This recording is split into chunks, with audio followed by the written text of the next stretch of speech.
Raider! Oakland, LA, Oakland, Vegas, Raider Nation, wherever, forever! You got your old Uncle Mosh and Raiders Fan Radio from Murph's Fan Cave, taking a lighter journey into the dark side. Sit back, put your feet up, pop a top, and enjoy the ride. Here we go! Look left, look right, Bolitnikov, a leaking pass, touchdown!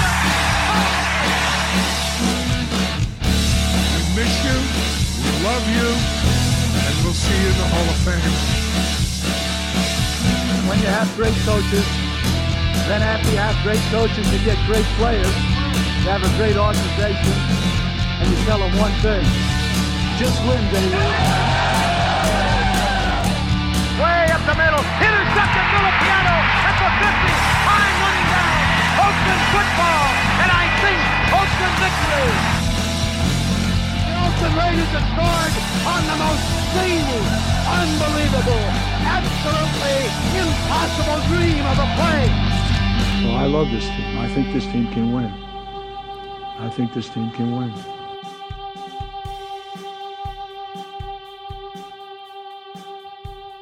What is up, Raider Nation? Welcome to another, what we hope to be fantastic episode of Raiders Fan Radio, episode number 108 of Raiders Fan Radio, coming to you live from Murph's Fan Cave. And as you could tell, the old man winter has arrived. It is cold outside. We got the Christmas tree working, and the winter clothes, the hoodies and the beanies and the knit hats, and if you will, the toques if you're from north of the border, the toques. And there's one guy that rocks a toque or a Santa hat, I should say, better than most of us, and that is the one and only Uncle Mosh. Uncle Mosh, welcome back to Raiders Fan Radio. I'm glad to be here. And I think I'm Santa anyway. You kind of are Santa. I bulk up this time of year. I used to have this whole idea, right? Like I'd bulk up in the winter just so I could watch skinny people shiver. and then it got to the point when, as I got older, I got cheaper. Right? Yeah. And I thought, well, if I bulk up in the winter, come summertime, I can get a really big tan. And people are out there with their little 100-pound bodies, right? And they're getting tan. No, I sport the 3, right? I go 3 times that, and I can get all those free sun rays for nothing. Ah, it nice. It costs me nothing. Bigger, more tan for the money. More tan, because fat looks better tanned anyway. Well, there you go. Yeah. Well, yeah. Well, there you go. All right. That's it. Yeah. All right. Well, you're looking good. I'm feeling good. I got my thank you very much. I got my Al Davis glasses on. One of my students made me a scarf. Nice. And I'm like, it's just an extension of the beard. It is. If I didn't have the Santa hat on, it'd be an extension of the hair. Pete Kotz is jealous, but that's okay. We'll hear from Pete a little bit later in the show. Well done. Well, yes, as you mentioned, we'll hear from Pete Koch by Radio ID, of course. And yes, sir. Give you a quick little rundown on what we're going to do tonight here on Raiders Fan Radio. We have a lot of Sea of Fans mailbag, both by email and by voice message, has been wound up, and it has been great lately. And there is a lot of those messages to get to, and so that will, as usual, be the feature and focus of this episode. But before we get to those, we are going to talk about the significance of the number 108 in terms of Raider Nation. We're going to talk a little bit about the Oakland Raiders. We're going to talk about Darren Waller, the new standout, or at least for a couple of plays, tight end the Raiders found. We're going to talk about John Gruden and Stephen A. Smith. One or both of us is going to go for 30 on the Pro Bowl. Then we are going to talk about the roster moves and how they have benefited and or not benefited the team, based on some comments and really by request. We're taking requests. Request line. The request line now is open. That's right. And so we someone asked us if we would discuss this topic, I believe on our Facebook, and so we are going to do that. And then it's all Sea of Fans for the rest of the way out, and we should get out of here after about 90 or 190 minutes, one of the other. But Uncle Mosh, before we get started and before we get to the significance of the number 108 here. Okay. There's another significant number that's coming up here in just a few days. Oh. And that is, if you don't know, Ooh, what's a Uncle biggie? Mosh, his birthday is on Sunday, and he's going to Wait, be... this Sunday? It's a Sunday, right? Is it this Sunday? Wait a minute, what's the date? What's Today's the 19th, yeah. It's this Sunday. Wow. Yeah, it's your birthday. Dang it. Yeah, your birthday's this Sunday, and you're going to be the big 6-0, man. Yeah, man. You're going to be 60. So Uncle Mosh is going to be 60. So last week, Wow. we mentioned that the giving season in our family kind of starts about October, a little before Halloween. And so, and I gave Uncle Mosh his new glasses with the chain. But being that it's his 60th birthday, I would be remiss if, number one, we didn't celebrate your birthday. So I can't play happy birthday music because it's copyrighted. because it's copyrighted violation, and you really don't want me to sing to you. No. So those two things are out. That's the best thing to come out of the Raiders' loss is you didn't have to sing on Mikey and Murph. Yeah, exactly. And but you know, I got you something. I got your birthday gift. Nice, Yeah. nice. So here it is. So let me hold it up here to the thing. So here it is. So here's Uncle Mosh's birthday gift. My beautiful wife wrapped it, and she does an amazing job wrapping presents. And then there's a card. I hate to open it. You got to do it. I hate to wreck the. You got to do it on the show. 60 in my world is a big number. 60 in your world. Well, you love that number. I love 60. Well, I was 55 for about 7 years. Long time. I love the double nickels. You love double nickels. I love double nickels. So Yeah. I'm opening up my card. Okay. And your wife and my wife are in the card business. Yeah, they're scrapbookers. They're scrapbookers, and now they make cards. Yeah, And they're card bookers. They're card bookers, and they make cards. And or is it scrap carders? So card scrappers. Card scrappers. There you So go. it says, "Happy birthday, Mosh!" A big 6-0 from the marketing and production team at RFR. Yeah. Wait, aren't I on that? Yeah. Wait, that are me. Yeah, So exactly. I should have signed my card. Yeah, you should. Yeah, Yeah. There you go. So it's Oh, got it's a got the great sport card. flags on there. And Yeah, of course, yeah. it made And my then, wife, of and then course, it's got stuff on the inside. yeah, so. exactly. Yeah. This is almost like me trolling for gifts on our podcast. Yeah. Well, that's why we're doing it now. I didn't announce to anybody what we were doing. So this is coming as a surprise. So, yeah. So Uncle Mosh's birthday is just a couple days before Christmas, and it's the big 6-0 for him. And so we wanted to definitely, like I said, celebrate that. And so I got him a little something. And, if I'm giving it to him on Raiders Fan Radio, that probably Raider it related. could possibly, maybe. Oh, and I knew it. Why did I know this? Did you know this? No, I'm totally guessing. But people that know me know who my all-time favorite Raider Yes. is. Yeah. Otis Sistrunk. Right. And what number did he wear? Number 60. There you go. So what what Murph and the family have given me is tickets to Otis Sistrunk's house. No, is a signed picture of the man from the University of Mars, Otis Sistrunk.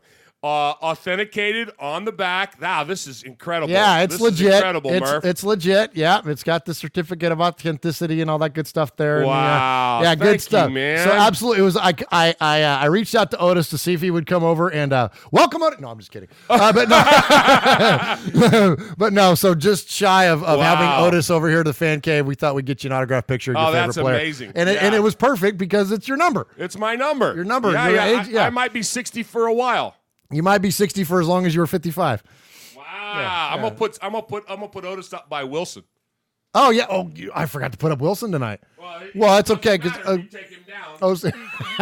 so Otis would be replaced by Wilson. There you go. Perfect. Yeah. Yeah. Thank you, man. Sure, That you're was welcome. so You're welcome. Cool. The Yeah. big card and the wow. That's the best. That's Yeah, the best. yeah, This yeah. is a great. Happy birthday. Thank you. Yeah. Thank you. yeah. Thank you. And you're getting a lot of happy birthdays from the chat room there. So thank you for all of you jumping in the chat. So I can't scroll up to read everybody, but David Jones, Bobby Wasabi, Raider Critique, Peter Martinez, Aaron the Q-Dog Raider, Chris Potts, representing the New Jersey chapter of the Black Hole. What's up, Chris?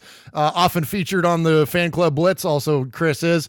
Whitey, Marskel, appreciate everybody joining us here. Mojo Raider just hopped in there. Thanks, guys, for joining us for episode number 108 Absolutely. Raiders Fan Radio. Uncle Mosh, so before we get to the 108 significance, let's get to the contact information, and that is when Uncle Mosh tells you how you can get in touch with us. All right, boys and girls, pay attention. You got your old Uncle Mosh here with an update. That's right. I got some stuff for you. Take out a piece of paper, a pencil, a pen. Heck, use your pocket knife and carve the info into your dashboard as you're driving down the highway. First off, you need to like us on our fan page on Facebook. That's right. Go to Facebook at Raiders Fan Radio Podcast. Don't forget about the Twitter. You know your old Uncle Mosh, he twits now. That's right. Go to at Raiders Fan Radio. Also, don't forget the Instagram at Raiders Fan Radio. Or what about our website? That's right, RaidersFanRadio.com. Heck, if you want to, you can even email us show at RaidersFanRadio.com or call us on the Raiders Fan Radio hotline, 909-345-3346. That's 909-345-3346. Don't forget Merv's Fan Cave on the YouTube, where you can get all the show links like the Fan Club Blitz with Splatterhead and Fitz. Find all our stuff on podcast providers like Stitcher, iTunes, and Google Play. All right, did I hit the time limit? Good. All right, Raider Nation, thanks again for joining us here on episode number 108. So to celebrate the significance of the number 108, we went back to those 70s Raiders that the one and only Otis Sistrunk played for, but we're going to go the other side of the line, and we're going to go to the offensive line, and that is where one of the best guards at the time played for the Raiders, and he was drafted in the 1977 draft in the 4th round and played for the Oakland and Los Angeles Raiders. He played from 1977 to 1987, and we are talking about number 65, Mickey Marvin. Well, what does that have to do with 108, Murph? Well, what it means is that he played in 120 games for the Raiders, and he started 108 of them. So we want to celebrate the one and only Mickey Marvin, and being a member of those two Super Bowl teams, the Raiders winning Super Bowl 15 and of course Super Bowl 18, and talk about one of the greatest offensive lines in all of football. You went through a couple of transitions. You had different guys in there like George Bueller and Dalby and Vela and whatnot, but it was mainly Shell and Upshaw, and then of course Mickey Marvin came in 77. So cool thing about Mickey Marvin is that ultimately he ended up being a scout for the Raiders. So we're going to hear a little bit about Mickey. Sadly, we lost him last year. He was he had ALS, and we lost him early on, unfortunately. But before that, before he passed away, he was inducted into the Fritz Pollard. I'm trying to think it's not the Academy, but the foundation. Anyways, they give out an award every year, and Mickey was recognized in 2016. So let's hear about a little bit of his induction ceremony. Mickey Marvin was played at the University of Tennessee for 4 years, was drafted in the 4th round in the 1977 draft by the Oakland Raiders, and went on to play 11 seasons with the Raiders, starting 108 out of 120 games, including 2 Super Bowl championships. Mickey Marvin, then Mr. Davis had him join the scouting staff in 1988. Mickey has given 39 years of his professional life to this game. And beyond that recognition that he deserves for what he's given to the game, the way this man has carried himself throughout those 39 years is what he's really, truly needs to be recognized for. You won't meet a man of stronger faith, of stronger love of his family. Mickey truly loves his family. All of us in this room are very, very blessed to be part of this great game. And being part of this great game, we form a lot of relationships over the years. And fortunately, I've been blessed as well as many of you in this room to have formed a relationship with this great man. All right, some pretty glowing praise there of Mickey Marvin, and by all accounts, he was not only a great football player, great Raider, but a great man. And Mosh, we love our Raiders Tennessee connections, don't we? Yes, every time, man. That's great. Absolutely. So here's another one. So, of course, Mickey played for the University of Tennessee, and he gave an interview. One of the last interviews that he gave, Mosh, was in 2014 at Volunteers practice. And, of course, the first thing that comes out of his mouth, he starts talking about Al Davis and about playing for the Raiders as well. Nice. Vol fans, I'm here with VFL Mickey Marvin, who was a guard for the Vols from 1973 to 1976. You also won 2 Super Bowls with the Raiders, and now you're a scout for the Raiders. What has that transition been like from player to scout? Well, for me personally, after finishing my career here and playing for 11 years for the Raiders, Al Davis, who was the owner of the Raiders, had offered me the job in college scouting about halfway through my career. And when I got cut in training camp in my 12th year in 1988, true to his word, he gave me the job, put me on the road 3 weeks later. My first boss with the Raiders was Ron Wolf, of course, who went to Green Bay Packers as their GM and did historical things with Reggie White, another former Volunteer, and, of course, Brett Favre and a lot of great players up there. But he had helped Mr. Davis build the Raiders when he came there in 1963. But obviously, working for Ron, working for Mr. Davis, and just, you play football all your life, to get to that highest level. And thank God I was fortunate enough to do that. So pretty cool there, a little interview with Mickey Marvin. Isn't it funny, Uncle Mosh? It doesn't matter how many of these guys we've gone back and listened to their interviews. Doesn't matter what era of the Raiders they played in. What do they always say? The same thing. Thank you, Mr. Davis. It's first things out of their mouth. First things out of their Constantly. mouth. It's crazy. I love it, man. I do too, man. I'm with you. It's so cool. So anyway, we want to celebrate Mickey Marvin. Started 108 games in his Raiders career, and so we want to definitely celebrate him and his life here on Raiders Fan Radio. Uncle Mosh, you got your sis drunk up there behind you now, I see. Oh yeah. Where am I? This hand. There you go. Yeah, right. Hey, that looks cool, man. I like it. Got your card there, and then your sis drunk, man. Yeah, it looks good. One of these days, we're gonna get zooms on our cameras. We actually could zoom. It might take me a second, but do you want to zoom? Nah, we don't need no stinking. We don't need no stinking zooms. Hold on, let's see if we can zoom. Let's just do this. Let's one time. One time. One so time. I'll commentate. So Murph is on the Zoom camera. But I can't pan. There's so no all I pan. can do is zoom in on your face. Oh, thanks. Whoa. We call that here in Raiders Fan Radio the birthday zoom. I'm sure the YouTubes are loving that, though. The zooming on your. I got a zit. I'm 60. I got a zit. All right, Uncle Mosh. So here on Raiders Fan Radio, we don't give props. We don't give shout outs. But we give respect. We like to give respect because respect is what?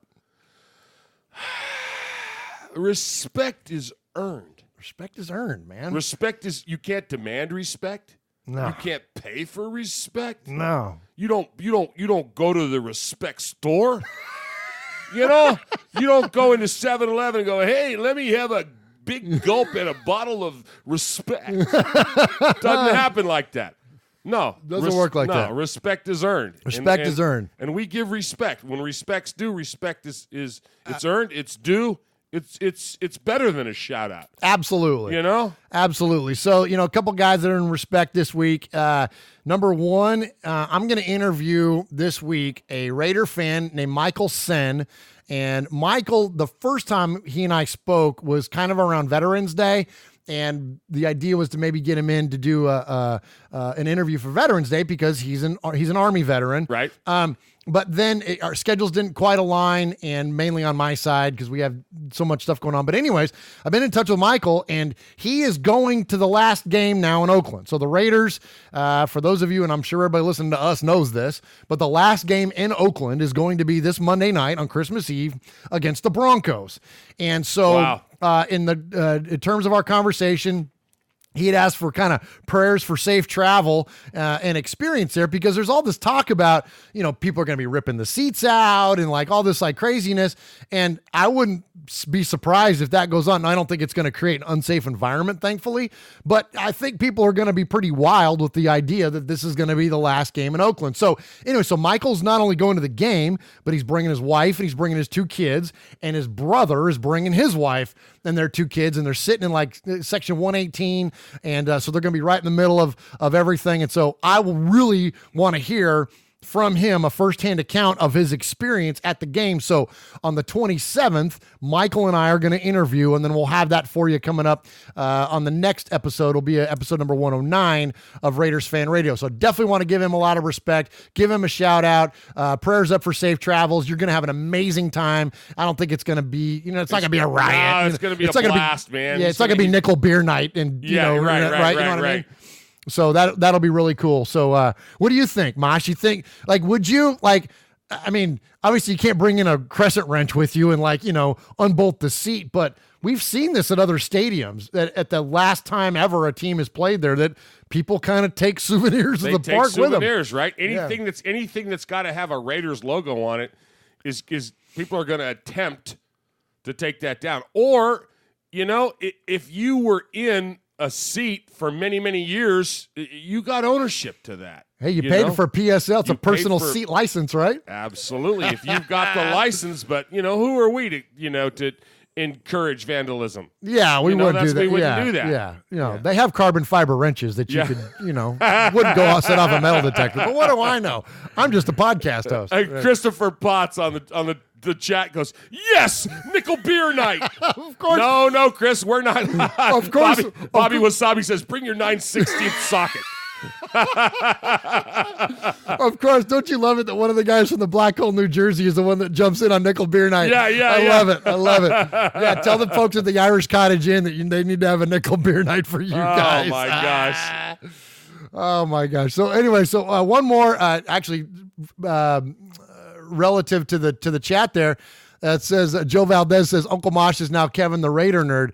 Funny you say that, because the other person I wanted to give respect to this week is Kevin the Raider nerd. Sure. Kevin passed through town last week. He came through on Friday.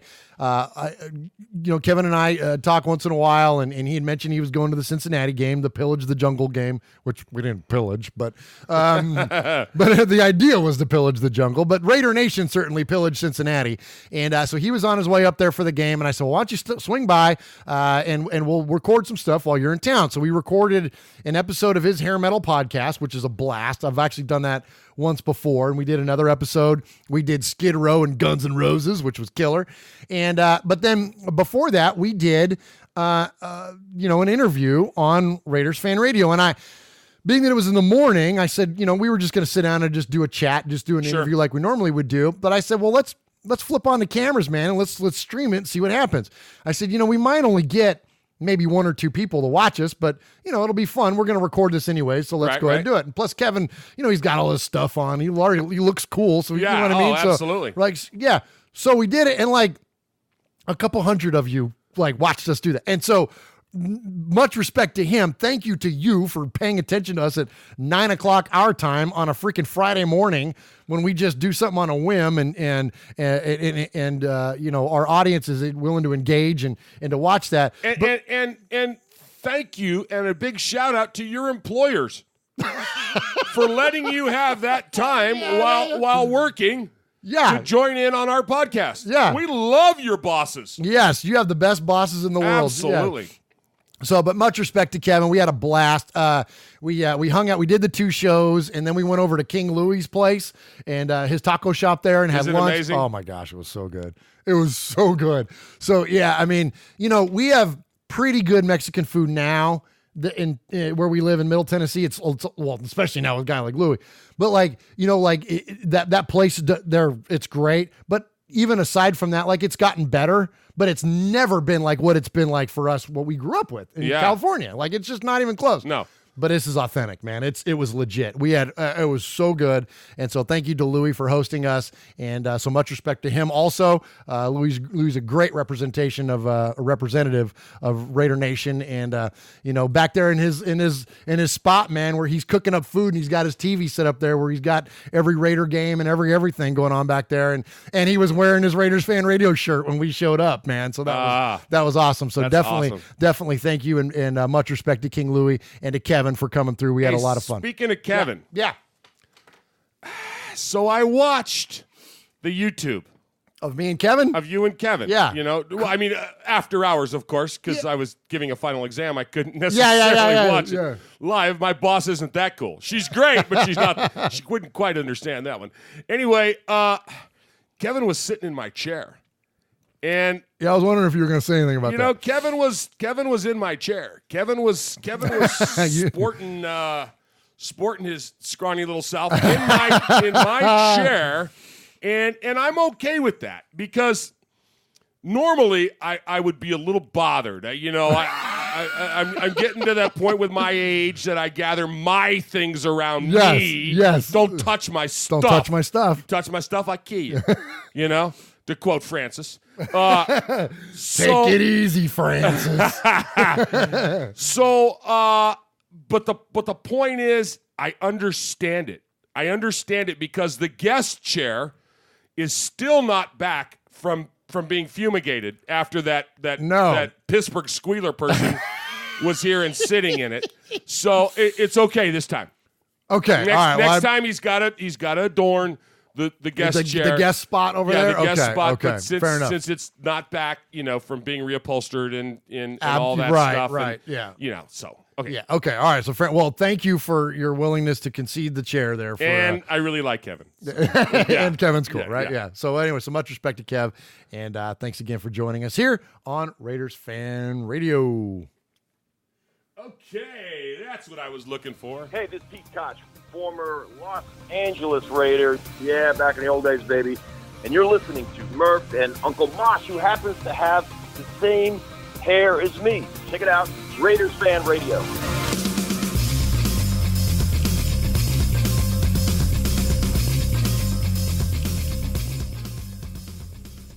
All right, Uncle Mosh, let's get to a few Raiders stories. First off, everybody's going nuts today because the Raiders signed free agent quarterback, interception happy Nathan Peterman, formerly of the Buffalo Bills. And everybody take one big giant collective breath and let old Murph here put your mind at ease.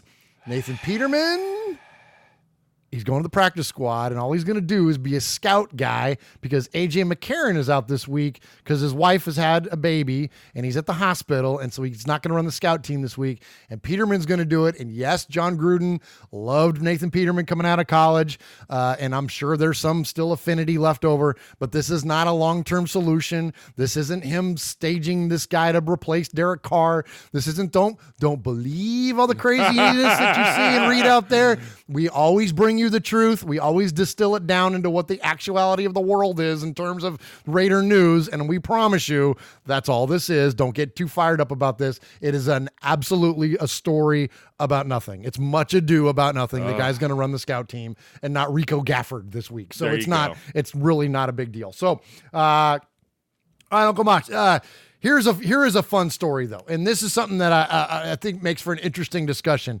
because while we don't get too hung up on hypotheticals, this is really, it's a hypothetical with a lot of reality to it. And I don't think there's a good answer. So I want to hear your opinion on this. And I believe it was Emiliano brought it up on our social media this week.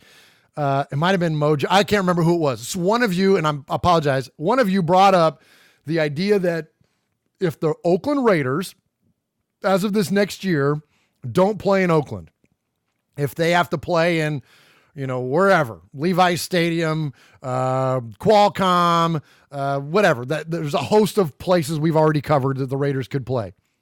What's their name going to be, Mosh?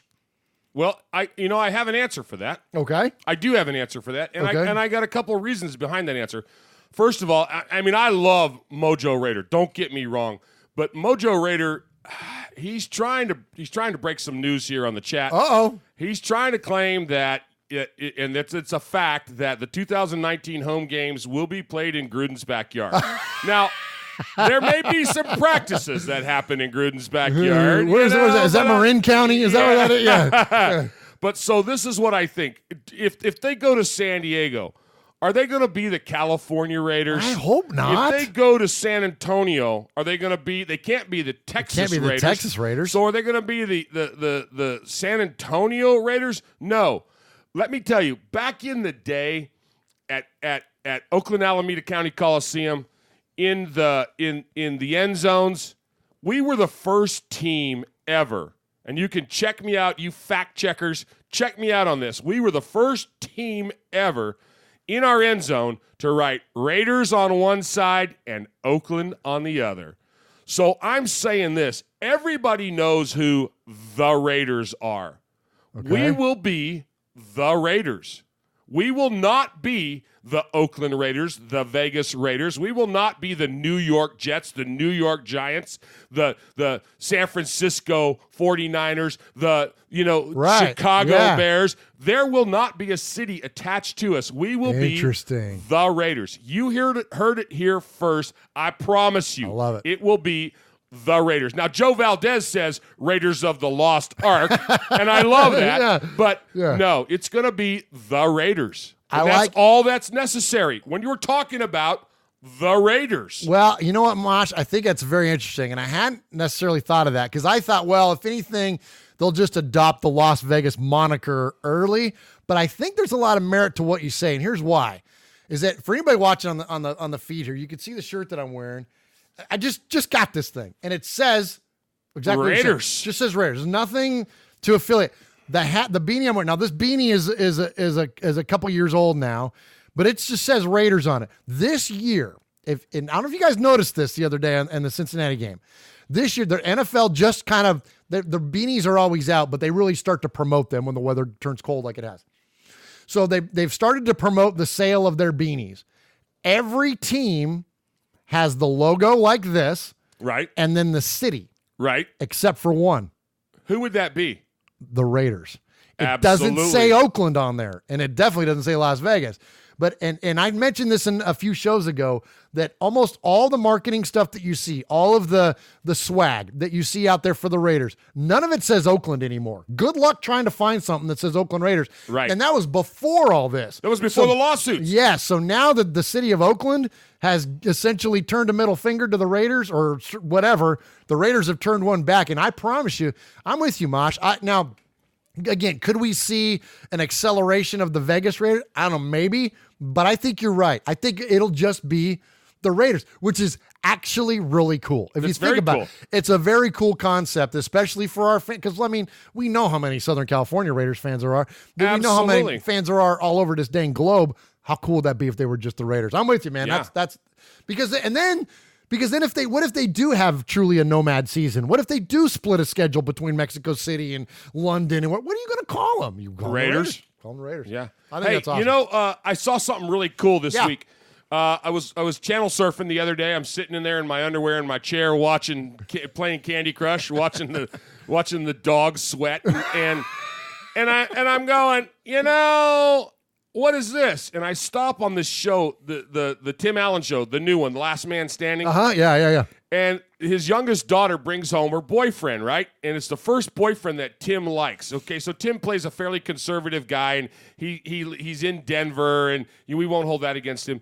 And they're having dinner, and Tim really likes the guy, right? And everything's going good. Oh yeah, he's a hunter, and he's a fisherman, and he's a Republican, and he's this and he's that, and he's all this stuff. And then the guy goes, and they go, hey, what about football? And he goes, oh, yeah, I'm very passionate about football. He goes, my dad was born and raised in California, and I totally am a Raiders fan. Oh, nice. Yeah. And so the whole show takes this twist, and it's this confrontation between Tim Allen. Of course, he's supposedly in Denver, right? Yeah. He's a Broncos fan. And the very last scene of the show, like the boy goes away and then he comes back, blah, blah, blah. And the boy takes off his shirt and he's got a Raiders jersey on underneath it. Oh, And nice. he's like, the show ends with "Go Raiders." Yeah, that's and awesome. I'm like, oh, this rocks, man. And I've been like trying to find the episode, you know. Oh, I don't we'll know, look that up. Yeah, I don't know what year it was from. I don't know if it was from I'm gonna this make a year. note right now. Yeah, this year or last year or whatever. But it's like, I'm like, yes. That was so cool. It was so cool. Oh, that's great, Mosh. And Tim Allen's great because he likes to let them take a few pot shots at him. Yeah, so yeah. The kid ends, He's a good self-deprecating comedian. Yeah, yes. yeah. The kid ends at the show with that. So I love that. That's awesome. Well, we are. I'll definitely look that up. I'll get that soundbite. I'll find that, and we'll get that on next week's episode. That's fun. All right. So another thing that came up this week, really. You know, Mosh, this last game, there really wasn't a ton to get excited about, was there? It was a little bit of a rough watch, watching the Raiders there play Cincinnati. You know, we couldn't move the ball. You know, there was a great article this week in the Merc, Jerry McDonald. 4 reasons the Raiders only scored 16 points against the NFL's worst defense. Number 1 is the Raiders couldn't establish a ground game. We couldn't run the football. Derek Carr underthrew Jordy Nelson on a would-be touchdown. Derek missed that pass, man. Look, warts and all. Derek would own it, man. Derek would own it. The Raiders had their best player taken away, which is Jared Cook. The Bengals did a really good job of covering him up. And then last but not least, we have a makeshift offensive line, and they played like one. You know, when you got 2 guys that playing guard, and you look at them and you go, who? Like, who are these guys? You know what I mean? Right. Green and Good. Like, okay. Like, you know what I mean? Like, so anyway, so there was a lot of reasons that we lost that game. But there was a couple of highlights. All right. So the big highlight, or at least the big player to provide highlights for us, was a tight end named Darren Waller. Now, I knew that we'd signed Darren Waller from the Ravens, from their practice squad. Okay. But the first time that I had any awareness, and I'm willing to bet most of you had an awareness of Darren Waller, was when they ran a sweep to the tight end. And all of a sudden, he takes off, and I'm like, who's that guy? And he's big, okay? So Darren Waller, if you don't know, he's like 6'6", and ran a 4.46 at the combine. So he's a big dude. And so anyway, so he goes taking off, and I'm like, what the crap? I'm like, who is this guy? Well, then a little bit later on, we saw that he had another big play there. And let's see, I'm trying to find what the stats were on that. So on the sweep, it gained 21 yards on the sweep. And then he had another, that big play that set up the touchdown was like a 44-yard or whatever. That was the touchdown that went to Lee Smith. So I'm like, who is this guy? So I started digging into it. And there's a few things that are really cool about Darren Waller, Uncle Mosh. Number 1 is that, yes, he is a size and speed guy. And as much as we love Jared Cook, there's the potential that Jared Cook could be set up for a big payday. And as much as I would love to see the Raiders sign him because we need him, if we need another tight end, another playmaker, another size, speed, good catching or pass catching tight end, this Darren Waller guy looks like he could be legit. He certainly got the raw skills and the raw talent. I loved his sweep was so much better than when they gave the ball to Jordy Nelson. Oh my gosh, I know, right? Yeah. I mean, this guy had some wheels. He had some wheels, man. Yeah. It was a great play, great design, great call, and Waller executed it fantastically. So anyway, so Darren Waller. So I started digging into it a little bit. Well, he had some substance abuse issues, is why he kind of ended up in a little bit of the doghouse that he did. Haven't we all? I can say, right? Yeah. And we love a redemption story. Absolutely. And this guy has done all the right things. When you read through and listen and read everything that he's done now, since kind of screwing up, he's done all the right things. He's gone to the meetings. He's done the right things. He's got himself clean. He's owning everything he's ever done. Right. He wants to essentially bring back his football career. He's 26 years old. Oh my gosh. The guy's got a lot of football. Yeah, you know what I mean? So really, really cool story there for Darren Waller. And man, I'm gonna get excited about this guy and think of him in the lines of like, okay, next year, Chris Warren Jr. the third comes back. If somebody like this could be a playmaker for us at tight end, that's pretty cool, man. You Waller can and Cook next year. Oh my God! How about our version of Hernandez and Gronk, right? Yeah. I mean, Chevy Raider says that would be dope. Oh my gosh! For sure. That would be great. So then, but I got one. So as fun and as cool as all that is and was, I got one more tidbit for you. Come on, hit me with it. Darren Waller. Do you know? and I'm asking the proverbial you, because I know you don't know this, Uncle Mosh, who his great-grandfather is. Actually, I do know that. You do? Uh-huh. Hit me with it. Fats Waller. Yes! The jazz musician. Yes, you knew that? Yeah. Oh, nice, Mosh. Yeah. Yes. And you know what's really cool about Fats? Fats played with all the greats. Ella Fitzgerald. I mean, he played with everybody. Yes. When Fats Waller, I'm getting chills thinking about it. Okay. When he died, they gave his eulogy and everything, and he was cremated, and he had an African-American pilot from World War I fly over Harlem and spread his ashes. No way. Yeah.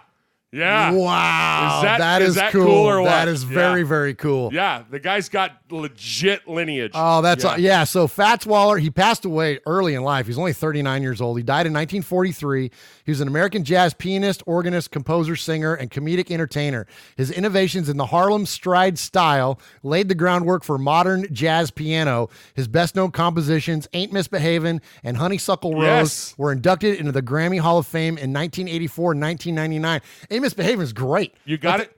I can't play it. Oh, I know. I because of wanted copyright to. rules. Because of copyright. I wanted to play Everybody it. needs to look that up, man. Look it up. Look up Ain't Misbehavin', Fats Waller. Spotify or something. Yeah. It's on YouTube. You can find it. It's great. It's great. Unbelievable. So that's this guy, Darren Waller's great-grandfather. Wow. So very, very cool story. Love it. All right, Uncle Mosh. Absolutely. Hit us a break there. Pick one out there for us. I got to catch my breath here, and we'll get to the next story. All right. Speaking of great musicians. Yeah, right. Hey, everybody. This is Johnny Spencer from the punk rock band Stringer, and you're listening to Raiders Fan Radio with Murph and Uncle Mosh.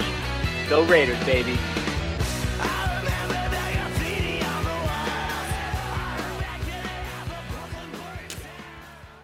All right, Uncle Mosh. I had to take a breath here for this one because we're getting ready to go in. Hot and heavy. We're getting ready to go in. We're going in. All right, so for those of you that listen to and or watch us with any kind of regularity, you know that earmuffs the kids, you know I have a case of the ass for mainstream media.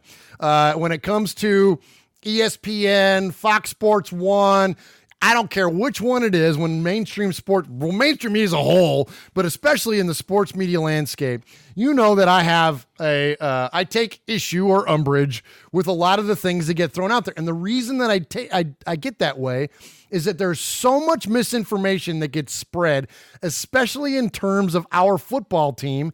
It drives me insane because it winds Raider Nation up completely unnecessarily, like the Nathan Peterman story this morning. Yep. It's really a non-story. When you find out why they did it, it makes perfect sense. But on the surface, everybody freaks the heck out, and it drives me nuts. Well, one of the biggest proponents of that type of reporting, we'll call it, I use that term very, very loosely, is Stephen A. Smith. Now, you've not heard me talk a lot about Stephen A. Smith on this show, very intentionally. Mikey will bring him up once in a while and play a clip on Mondays with Mikey and Murph, but we don't talk about Stephen A. Smith very often because he is one of the worst when it comes to this kind of stuff, and he's one of the worst in terms of how he approaches news and or stories with the Raiders. So something happened with him this week, and he showed his ass, and so that's why we're going to feature a few sound clips here, and we're going to cover the story because it's one way for us to kind of take a shot at it, and it really proves a point that I hope we can really drive home with you all that listen to us, and that is, the point is that when you listen to these guys that are commenters on all sports, and I'm even throwing Dan Patrick in there, and I love Dan Patrick, you love Dan Patrick, we are Dan Patrick guys. But even him, when you have these announcers, commentators, show hosts that cover all sports, it's just about impossible for them to be entrenched into the actuality and the real world news of a specific team. I get it. It makes sense. And that's why because I consume 90% of my sports news is Raiders related. Right. We distill it down and then give it to you. So that's when we tell you, don't trust what this person or this network or these people tell you.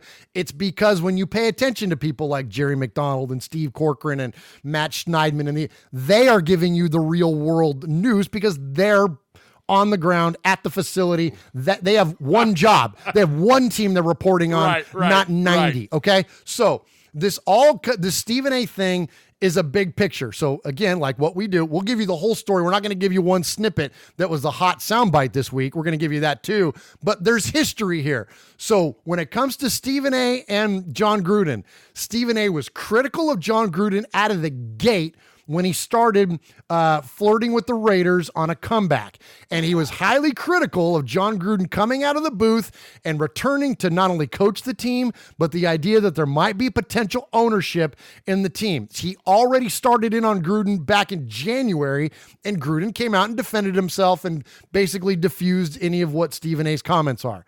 Then fast forward up until just this last week. Okay, so you have that bit of history. Sure. Then this past week, Reggie McKenzie gets let go, and Stephen A. starts in again on John Gruden, and here's what he had to say. Stephen A., was he the scapegoat of this Raiders' current mess? Absolutely he was. He got screwed. And that's really the bottom line in all of this. And I'm disgusted because I'm going to tell you something right now.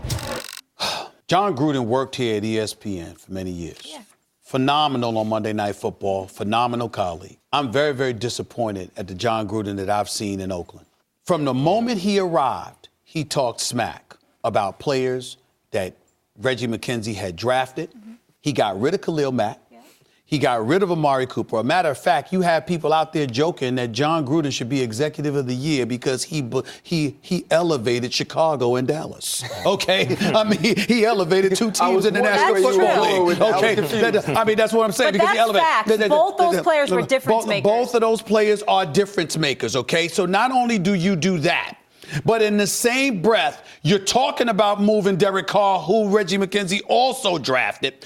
Also, you're looking at it from the standpoint that you don't want to spend money or what have you. You handicap this man. You're Mark Davis. You bring in John Gruden. You give him $100 million over 10 years with incentives, according to my sources, that buffers it up to $118 to $120 million if he meets certain goals or whatever the case may be. My point is that you ain't had a nice word to say about Reggie McKenzie since you arrived. You certainly haven't had a nice word to say about the job. Now, keep in mind, a couple of years ago, before Derek Carr goes down in the second to last game of the season, we were talking about the Oakland Raiders potentially going to the AFC Championship game. This is less than 2 years ago. We were talking about them potentially going to the AFC Championship game. But because John Gruden is there with his Mr. $100 million contract, which none of us would turn down, by the way, so I'm not faulting him for it. I'll take it for sure. I would take it. For him, for this man, Reggie McKenzie, to be moved out, there is no question that he is being scapegoated because they're clearly giving everybody the impression that he was a big problem. He's not the scapegoat. I think that's the way I'm taking from it. Oh my gosh, I can barely get through it. I know, it's terrible. And I'm sorry. He's an idiot. He's a freaking idiot. And I'm so sorry, Raider Nation, to do that to you. But this, I promise, is all going to go somewhere. Like how Raider Homer says, want to hear the worst sound ever? Yeah, I know that. It's terrible. So anyway, so Mosh, you and I both know. So, and so does everybody in the chat and everybody listening. You could just hear the wrong radiating off of this guy. I want this idiot to play one sound clip of Gruden trashing Reggie. Yeah, there isn't. They don't exist. They don't exist. Play me one sound clip where Gruden says he's moving Carr out. Play me one sound clip. Carr is his quarterback. Where my sources? Who's his sources? Who is his sources? Wilson? Holy crap. What is this guy? Listen to a freaking volleyball? This guy's pissing me off. You ready to go 30, huh? Oh, my gosh. You ready to go 30 on that, Stephen A? He's a nut. I wouldn't turn down $100 million. Do you think Gruden needed the money? I know, right? Let's be real. Yeah. Come on. So anyway, so there's Stephen A. So that's where kind of this thing, the genesis of this latest chapter goes. So again, you can just hear the wrong. We're not even going to address it because it's topics that we've addressed individually multiple times. But this is what Stephen A. All right. So then Mr. Smith. All right. Yeah. Then Mr. Smith pulls this up in terms of his analysis of the upcoming, at the time, Chiefs and Chargers game. So here's the reason that I'm doing all this, Raider Nation. These people that take these broad strokes at the Raiders are uninformed. You hear me? Way uninformed.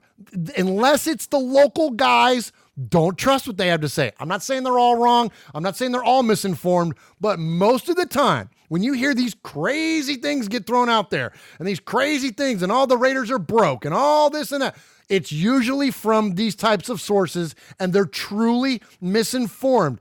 And it proved itself in Stephen A's rundown of his expected matchups in the Chiefs-Chargers game. Listen to this crap.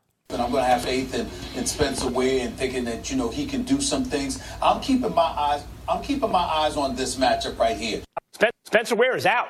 Oh, yes, I forgot. I'm sorry, Max. I'm sorry. Yeah, absolutely. He is out. But I'm thinking Tyreek Hill. I'm thinking Patrick Mahomes. I'm also looking at the San Diego Chargers on offense, and I'm thinking about Hunter Henry and the way that he's played this year and as effective as he's been. He's going up against Derrick Johnson. I got to keep my eyes on that because I'm looking at it from the standpoint. Listen, here's where I'm at with all of this.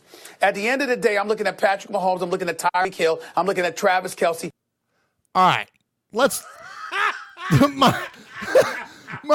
let's go to the tail of the tape there. Okay, here's Chevy Ray. Before you start, Chevy Raiders says that his source is Tom Hanks. Yes. Okay. All right. So let's hit the tail of the tape here. So Stephen A. Right. Loves Hunter Henry because of the year he's having. Yeah. All right. Hunter Henry has been on injured reserve all year long. He hasn't played a snap yet in the regular season this year for the Chargers. That's one. The Chargers are the Los Angeles Chargers, which he refers to as the San Diego Chargers. That's two. He's looking forward to Spencer Ware playing in the game. Spencer Ware is out with a foot injury. 3. So Spencer Ware. And then my absolute favorite was that Hunter Henry, supposedly, that hasn't played all year long, he's going to match up with Derrick Johnson. Derrick Johnson, anybody noticed? He was a Raider this year, and now he's out of the league. He's not playing for anybody. That's a double bubble. That's 4 and 5. Oh, I mean, yes. This guy is so complete. All right, and here's how I know he's uninformed. Okay, and here's the thing that gets me. Mosh, you and I are public speakers in real life, in our day-to-day. Absolutely. And here on the podcast where we come and play radio. Sure. We public speak. As a person who speaks publicly regularly, do you ever make a mistake? Absolutely, and I own it every time I do it. Exactly. You own it, and you admit the fact that, you know what, I got mixed up on my words. I stepped on my toes a little bit. I messed up. I do it on this show all the time. I referred to Randy Hansen as I don't even remember the name, Steve Hansen.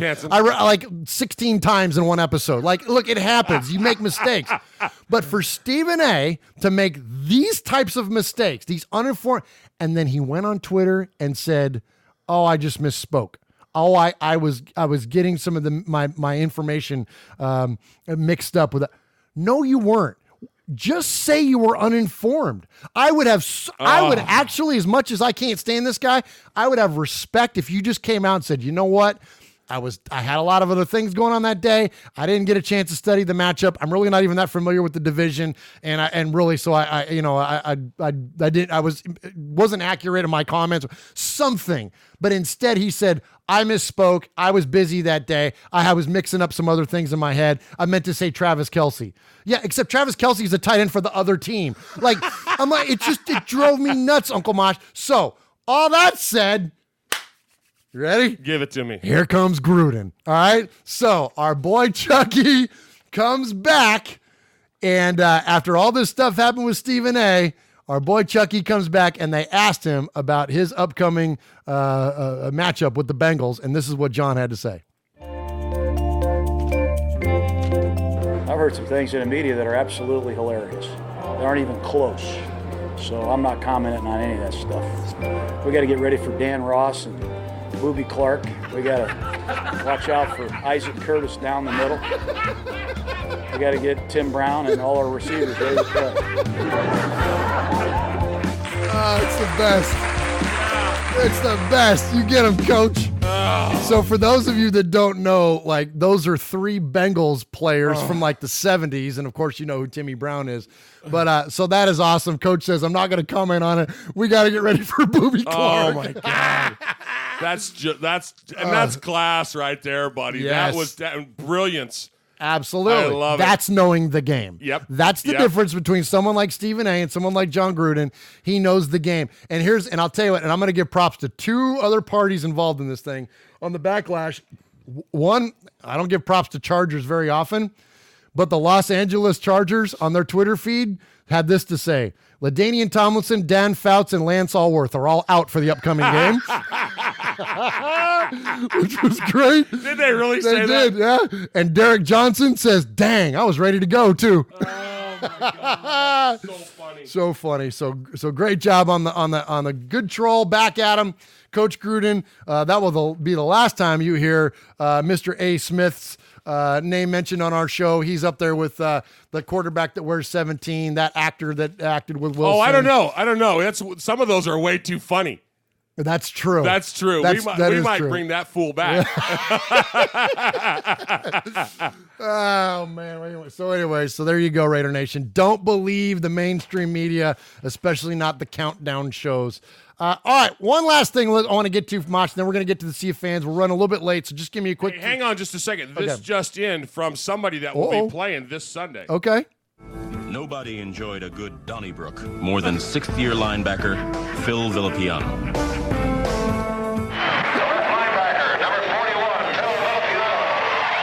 This is Phil Villapiano, and you're listening to Raiders Fan Radio. Hall of Fame be damned. He's suiting up. He's suiting up. So Phil's starting this week. Yeah, absolutely. And so let's see. So we're playing the Broncos. So we need to get ready for what? Terrell Davis. I don't know. I don't even like think about Sammy Winder, right? Steve Atwater patrolling the secondary. Maybe they'll get all the horse tooth down there in a shirt. Yeah. Hey, watch out for that Carl Mecklenburg. He's been a handful this year. All right.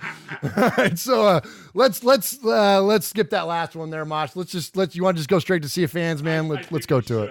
Let's go. Oh my gosh, that was so funny. There he is, fading, looking. He's under the gun. He's tied, he's thrown. It is. He caught it.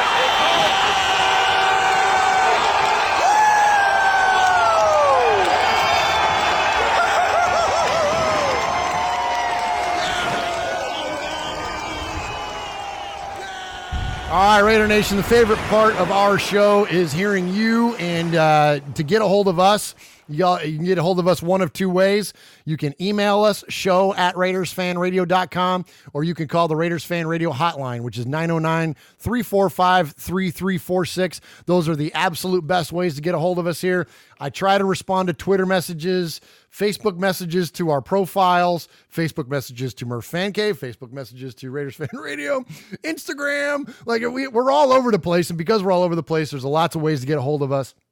And sometimes I just can't keep up. But I always keep up with the Sea of Fans mailbag, both by email and by phone call. So definitely get us those messages that way if you got something to let us know. And really, then it lets Raider Nation know too. I mean, as much as I love our interaction and as much as I love hearing from you all in those direct messages, it's nice to be able to share your message with Raider Nation because we have so many great takes. There's so many great points out there, Uncle Mosh, that it's nice to hear that from Raider Nation. So when you do call in, you got a 3-minute window on Google Voice, so don't fall victim to the cutoff there.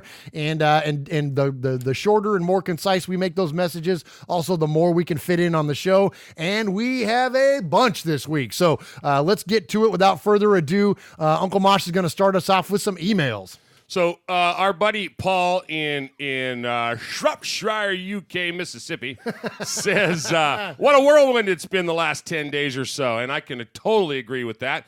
He says, starting off with, we beat the Squealers, then Reggie gets fired, then the city of Oakland sues us and the NFL, then Raiders Fan Radio has a breakfast show. Uncle Mosh, he goes on to say, dude, there was somebody sitting in your chair, man. Yeah, we touched on that a little bit. Seriously, though, it was a breakfast treat. Even if it was 4 p.m. over here, Kevin the Raider Nerd was excellent. Then, he talks about the game on Sunday. He thought we had a W wrapped up, but it was another frustrating day for us. But you know what? We're kind of used to that. Keep rolling, Raiders. Keep rolling with the punches. We knew the problems hadn't gone away just yet because we beat Pittsburgh. Bring on the donkeys, and hopefully we can get a healthy O-line, and that'll be their ruin for our holidays. Best wishes to you and to all your families, and a happy Christmas period. Shout out to all Raider Nation for the festivities as well. Stay happy, healthy, happy folks. Regards, Paul Egerton from Shropshire, UK, Mississippi. Good job, Paul. Thank you very much for the emails. As always, great emails. And yeah, man, the game against the Dunks, Mosh, there are a lot of rivals of the excuse me, Diet Dr. Pepper's getting hold of me there. There are a lot of rivals of our football team. There is everyone in our division. There's the Steelers. There is the Niners. There is the Patriots. You could make an argument for the Cowboys, their franchise rivalry, because of Jerry Jones modeling so much of what he did after Al. There's a lot of teams you could refer to as rivals. And the Donkeys are mine. I can't stand. We don't hate anything. But even more than the guy that wears 17 and even more than the Chiefs, man, the Donks are the team for me because of just the there's a lot of reasons, a lot of family reasons. We have family. That's, no, we don't want to talk about that. No, the holidays are coming up. You know what I mean? Yeah, but I mean, just so like when the Donkeys were good, like those fans gloated and our team was terrible. And so like, there's a lot of reasons why I don't like the Donks, man. It winds me up, man, thinking about this football team, and nothing would be sweeter, Mosh. I'm pounding the desk on this thing. Nothing would be sweeter than beating them on Christmas Eve the last time ever in Oakland. Like, this could set up to be a pretty poetic game, and they're bad. They're not any better than we are. Buddy. They're beatable. They're going to fire their head coach at the end of this year. They're not a very good football team. They got Case Keenum, really? Like, how did that guy end up with a contract anyways? Just there's so many things about this football team. Philip Lindsay's a nice story, but outside of that, man, I can't stand the freaking Broncos, man. They're the worst. Oh, they're the worst. So we got to beat the Broncos, man. So I'm with you, Paul, man. Hopefully we get this O-line thing figured out. It's going to be look, they got pass rushers, man, so it's going to be a struggle. But anyways, I digress, Mosh.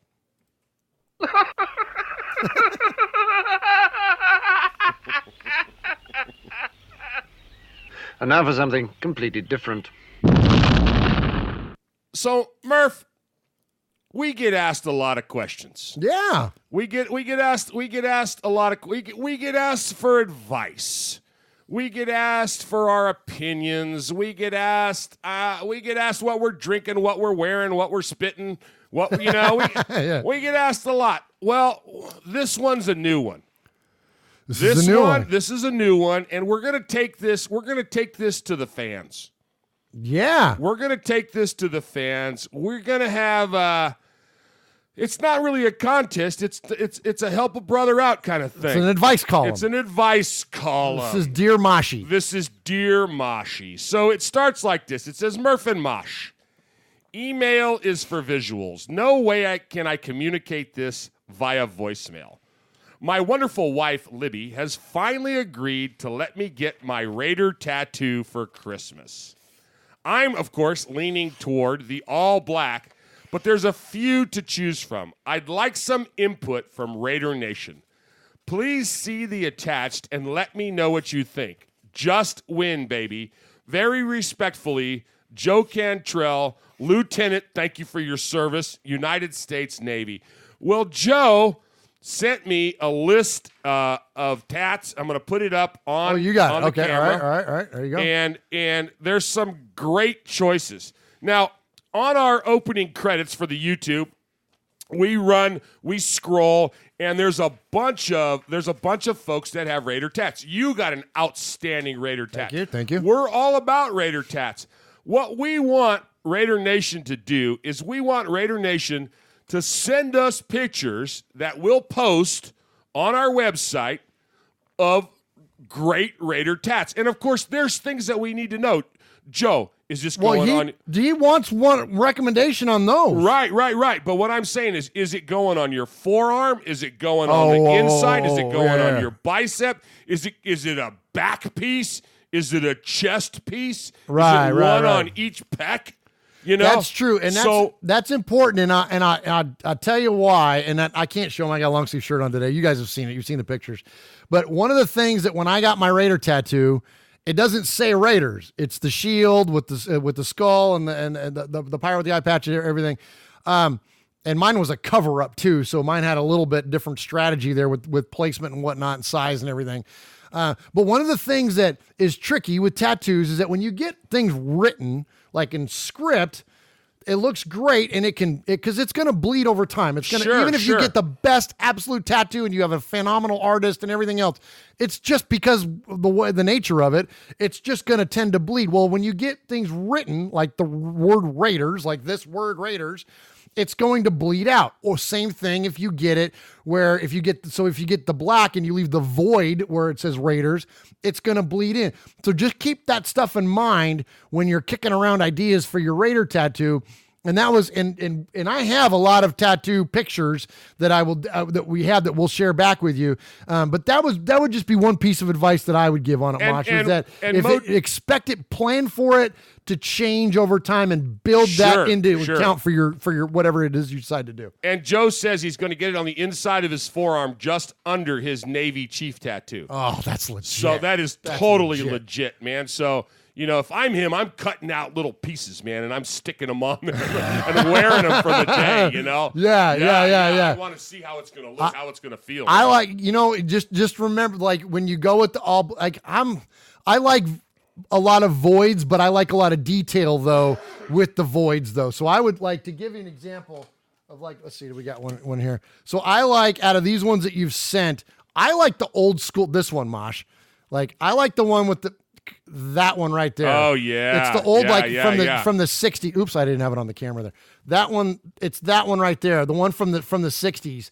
It's a great looking tattoo, and I almost got that one and one of the reasons I like that one, and I can't remember who it was. Oh, it was the Raider Critique. He says his letters are fine, and something like that where it's the void is the letters. Yes. That's the way to go. Exactly. So that's something to think about, Mojo. That's worth it. Absolutely. So anyway, hope we were able to help a little bit there. So hey, we got to roll. We got to boogie. All right. So let's go to our first audio call and let's hear from our buddy Houston Raider Steve. Hey, Murphy Mosh, this is Houston Raider Steve. I just saw Steve Young up there on ESPN saying that Ben Roethlisberger was the most improved or advanced or some kind of player, and I thought, wait a minute, didn't we just beat his keister over there in Oakland? He can't even beat Derek Carr, and he says he's the most improved. What is it? Is Steve Young on the consulting basis for the lawsuit against the city of Oakland? He never has anything positive ever to say about the Raiders. He's always acting condescending,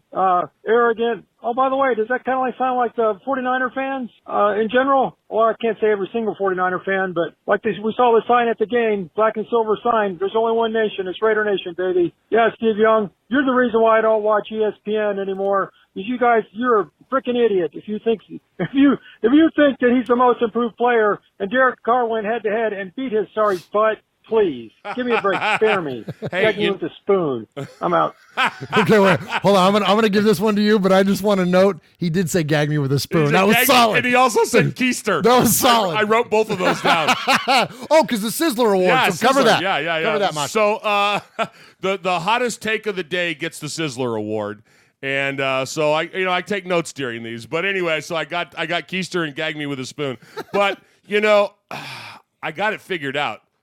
Steve Young is Stephen A. Smith's source. Let's move on to Wyoming Raider. Mosh, Murph, Wyoming Raider here.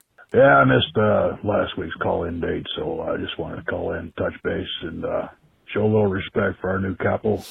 Well played, brother. You earned it. We beat the Steelers. That was freaking awesome. You guys pretty well covered that. I don't think I need to touch that more. Got Cincinnati coming up. The Bengals ain't. We got that one. That'll be no problem. After that, we got the Donkeys. I'm going to call ahead and call right now. I say we go on a two-game winning streak. Wanted to throw one more thing by you. Reggie, you're out. I appreciate everything you did for us. Once a Raider, always a Raider. You got us out of a hole. That was great. But it's time to move on. So here's my vote. Let's get Phil Villapiano in there.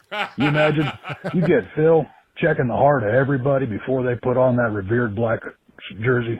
Man, I tell you what, you give me 53 guys with Phil's heart playing them, man, we kill some people next year. Anyway, if I don't call in before then, I hope everybody in Raider Nation has a happy holidays or, whatever you guys are celebrating. Have a good friends, family, health, happiness, all that good stuff. And go Raiders. All right, great call. Good to hear from Wyoming Raiders. So interesting, Mosh.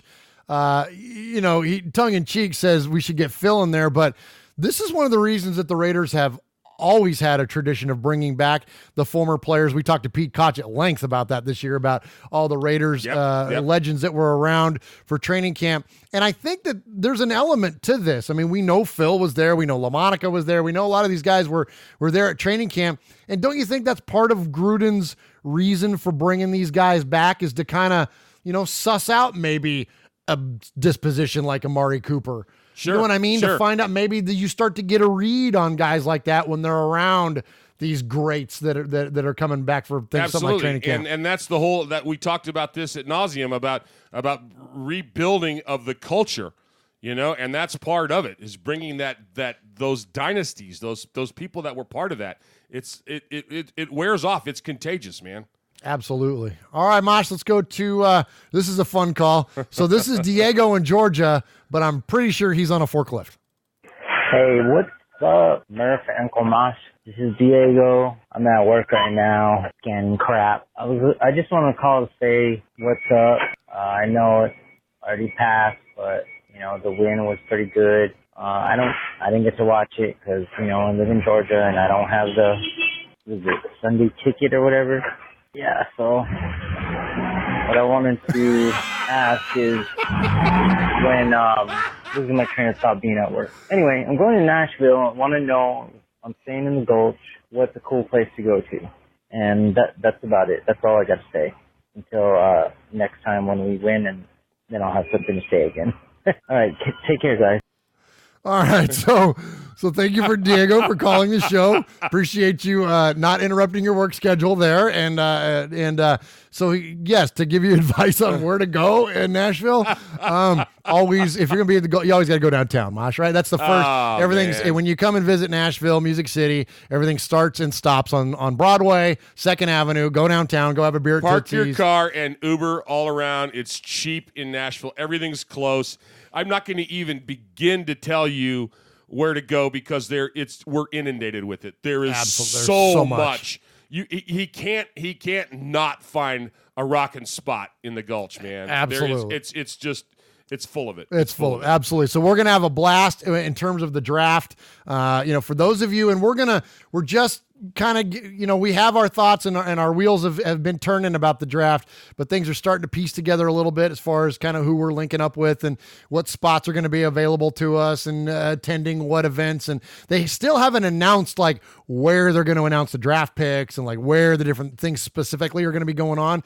So we're in a little bit of a holding pattern, but for those of you that are coming to Nashville, we are definitely going to have a listener meetup and live broadcast of Raiders Fan Radio and all that good stuff. So, to Diego and anybody else that's coming through to Nashville for the draft upcoming, which is quickly approaching.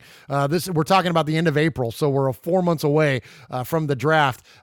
Definitely, we're gonna link up, and we hear from people pretty often too, Mosh, about kind of getting together with us and watching a game and whatnot. Well, how about getting together with us and doing a show? Yeah, man. You know what I mean? Like, it's going to be a lot of fun. We're going to have a great time for the draft. We'll go down to King Louie's Taco Shack and do a remote. There you go. Absolutely. Hey. You might have just had the best idea ever right there. Yeah, I'm serious. That is a very cool idea. We might have to do that. Anyway, so definitely stay tuned as we get closer and closer to the draft, and that's going to happen here in Nashville. All right, let's hear from, I believe, a new caller to the show, Uncle Mosh. This is Ruben. Hey, guys. Ruben, DNA, Texas, Cali, living in Las Vegas now. Just came across your guys' show on YouTube. Uncle Mosh and Murph, big fan. Go Raiders. All right, there you go. Thank you, Ruben. Nice. Appreciate you calling. To the point, man. Yeah. In and out, man. Gave us his lineage and said, hey, I'm in. And found us on the YouTubes. I love it. On the YouTubes. On the YouTubes. How about it? So appreciate you, Ruben. Thank you for calling and checking in. And thanks for holding down Raider Nation in Vegas, man. I'll bet it's an exciting time to be to live in Las Vegas, man. That's and being a Raider fan, man. That's pretty cool stuff. All right, so Uncle Mosh, if you call the show 3 times and get or at least if you get your voicemail played on the show 3 times, we refer to you as a made man. And we have 2 this week, and I missed one. So I'm going to play him first, and it happens, man. It happens. It's happened a couple times. You ain't Stephen A. You're going to own it. I'm gonna own it. Absolutely. I made a mistake, and I missed this guy the first time he made his third call. So we're going to call this the third call 2.0, and I'm talking about our buddy Alex in Tucson, Arizona. Hi, this is Alex Sandoval from Tucson, Arizona. I read something really interesting, and I wanted to know your guys' thoughts on it. I'm reading this post from NBCSports.com, and I see that Calvin Watkins, I'm not sure who that is, but supposedly Calvin Watkins had a conversation with Amari Cooper, and he revealed to him that it was actually Mark Davis who wanted him gone and not John Gruden, and it was Mark Davis who wanted to trade him to the Cowboys. I thought that was very interesting, and I wanted to know what you guys thought about that. Thank you. All right. Have a nice day. Bye. All right, great call there. Appreciate you checking in here on Raiders Fan Radio. So, yeah, that topic kind of came up last week, and there was a few things around that, and I think it revealed to me a couple of things. That number one, John Gruden has not gone rogue, and he's not acting individually in terms of the personnel or anything else that's going on with this football team. It is definitely in conjunction with, at the time, probably Reggie McKenzie and Mark Davis, and definitely Mark Davis as well. But Mosh, I think what's interesting about this is that, you know, there's a lot of stuff that happens behind the scenes, and especially in terms of a relationship with agents. And look, Mark Davis is still a Davis, and he's not going to let some agent hold him up to signing in the player, and especially not the progression of this football team. And Joel Siegel did just that in the negotiations with Khalil Mack. Joel Siegel also represents Amari Cooper. Amari Cooper was inconsistent at best, still is. Despite the glowing reviews of his play, he disappears once in a while, just like he did this last week. So after all this stuff that happened and the heel turn and all that, Amari Cooper went away once again. So anyways, knowing that he was that type of a player and that he had a potentially $17 million payday coming up, the Raiders said, bye-bye. Yeah, and Raider Homer brings up a good point on the chat. He says, Mark Davis will not be hustled. Absolutely. It's not going to happen. Great point, Homer. Absolutely. So that's kind of what my feelings are on it, and our feelings on it. And yeah, I don't think anybody is gonna get one over on the Raiders anymore, man. And I don't think they necessarily ever have, but it's certainly not going to happen now under this regime with Mr. Mark Davis. All right, next up, let's go to another made man. This guy's had awesome calls now 3 weeks in a row. So congratulations. And we're going to play the music for you after this call. And welcome to the team. Welcome to being a made man here on Raiders Fan Radio, Florida Raider. Hey, Murph, Mosh, what's up, guys? Florida Raider calling. First of all, I'd like to thank you for the Sizzle Award last week. I appreciate the recognition. Second, I just want to start off by going on a little rant about this NFL and the NFL offices. And I don't know exactly how they pick the Pro Bowl guys, but to leave Rodney Hudson off of it is just ridiculous. The guy leads in almost every statistical category. I think he's first in pass protection. He's like sixth in run blocking. He's hasn't let up a sack this year. His attitude has been great. And to play for a losing team and still put up them kind of numbers and have the attitude that he has, it's just ridiculous. As far as Cook goes, that's another one. I think he's got I know he has more catches and more yards than Eric Ebron, who's also having a good year. But I mean, Cook's attitude has been great this year in a losing cause. I just think this NFL, they just give these gas bags on TV more ammunition to just, kick dirt on us. But you know what? The season's almost over and we survived. We all survived. And I tell you the truth, I've never really had such optimism looking forward to a following year after the season we had.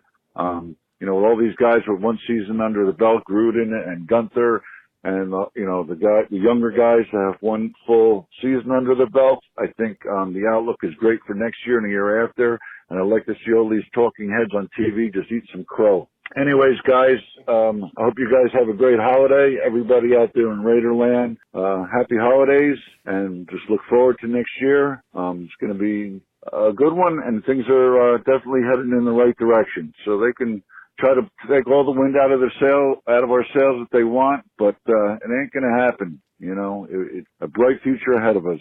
So everybody, have a good Christmas, Hanukkah, New Year's, whatever you want to celebrate.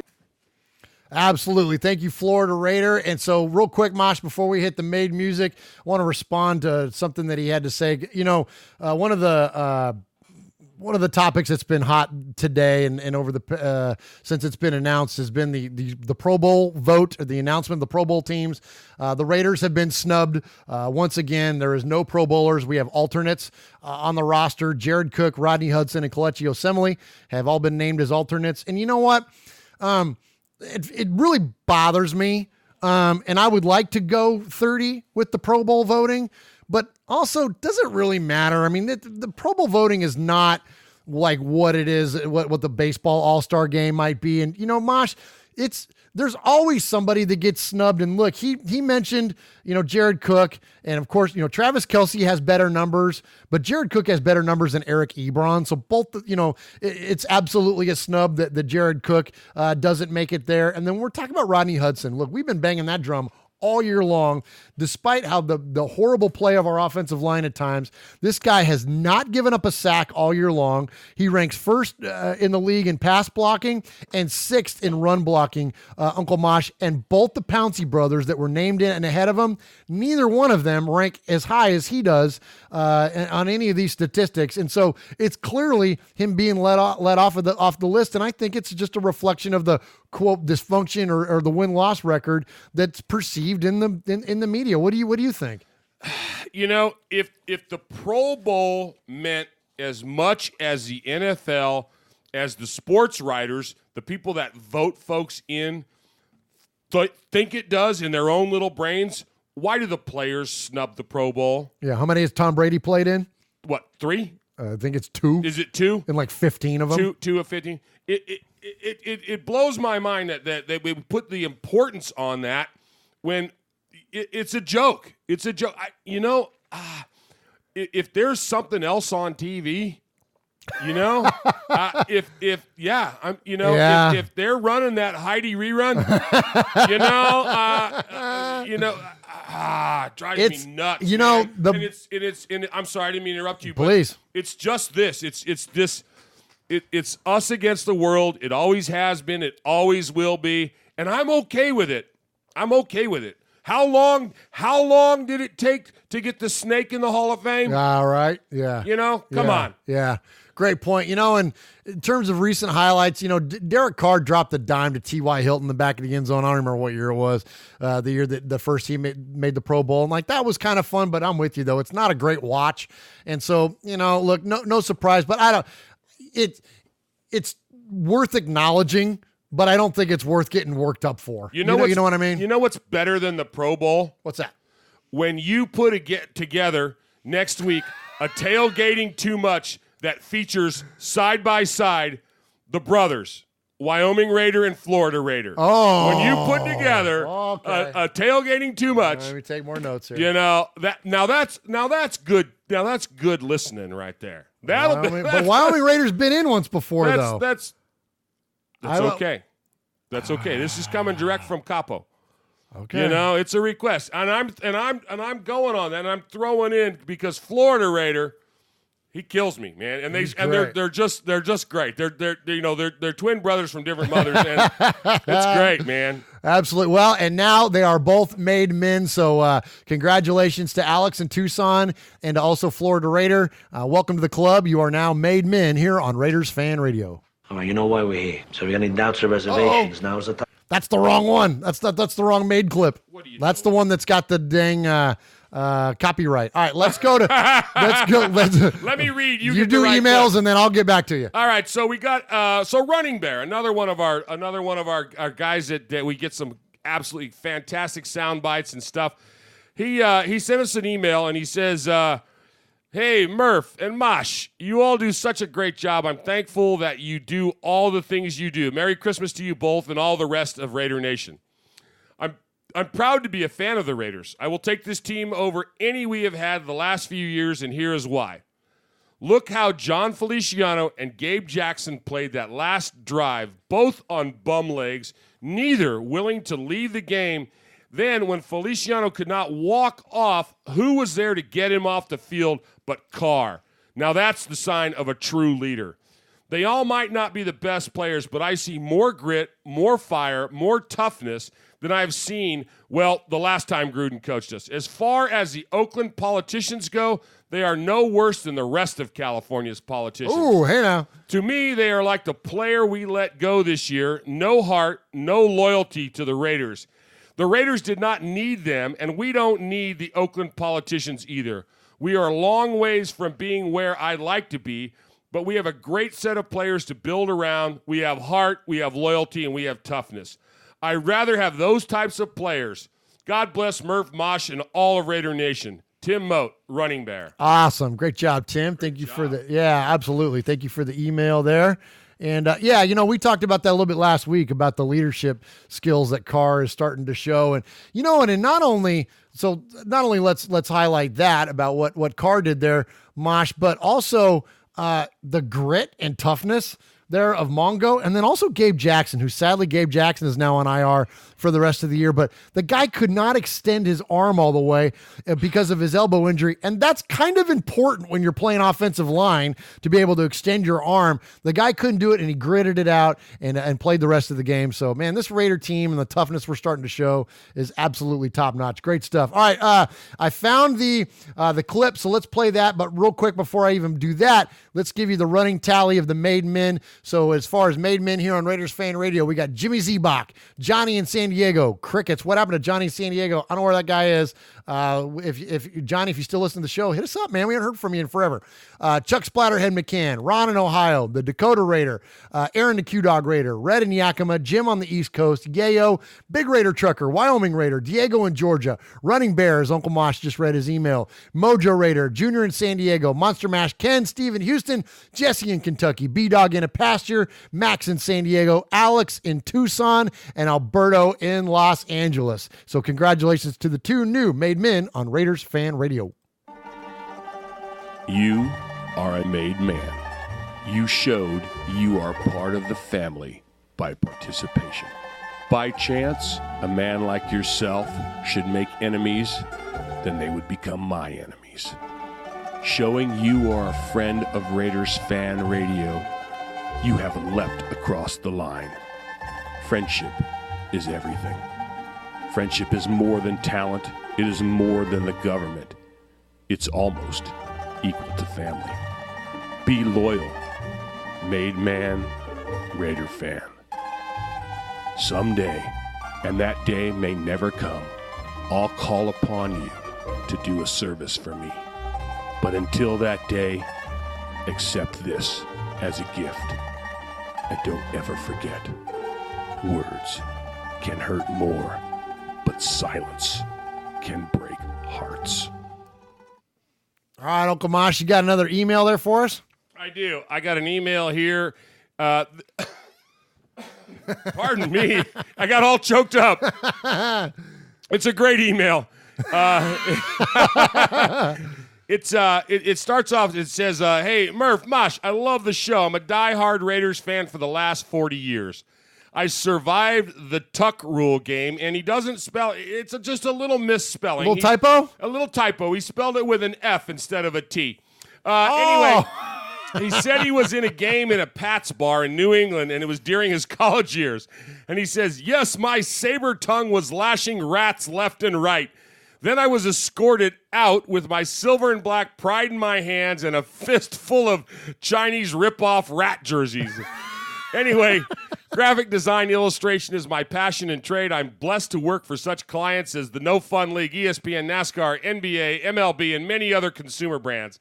I've attached some of my Raider Nation art. Murph, I know you are a comic fan like me, and I've attached Raider Wage War Machine. Frosty Rucker gave it some love on Instagram.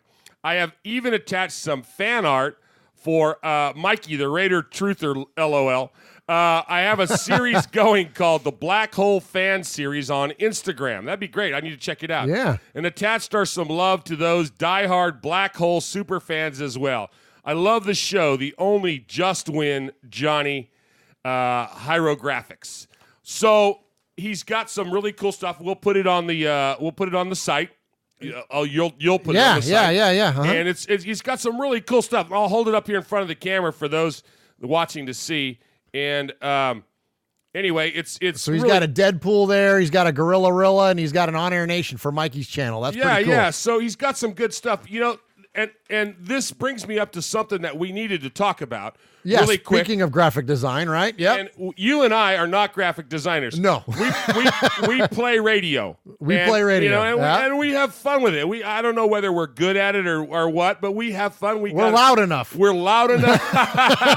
We got a faithful bunch of folks. We got capos. We got made men. We're happy where we are. Yes. But we got a lot of you that ask for T-shirts. So we're in the design process for making T-shirts, and you and I are trying to do whatever we do with the computers and trying to make T-shirts like our last ones. We're going to make them a little bit different this time. We need help.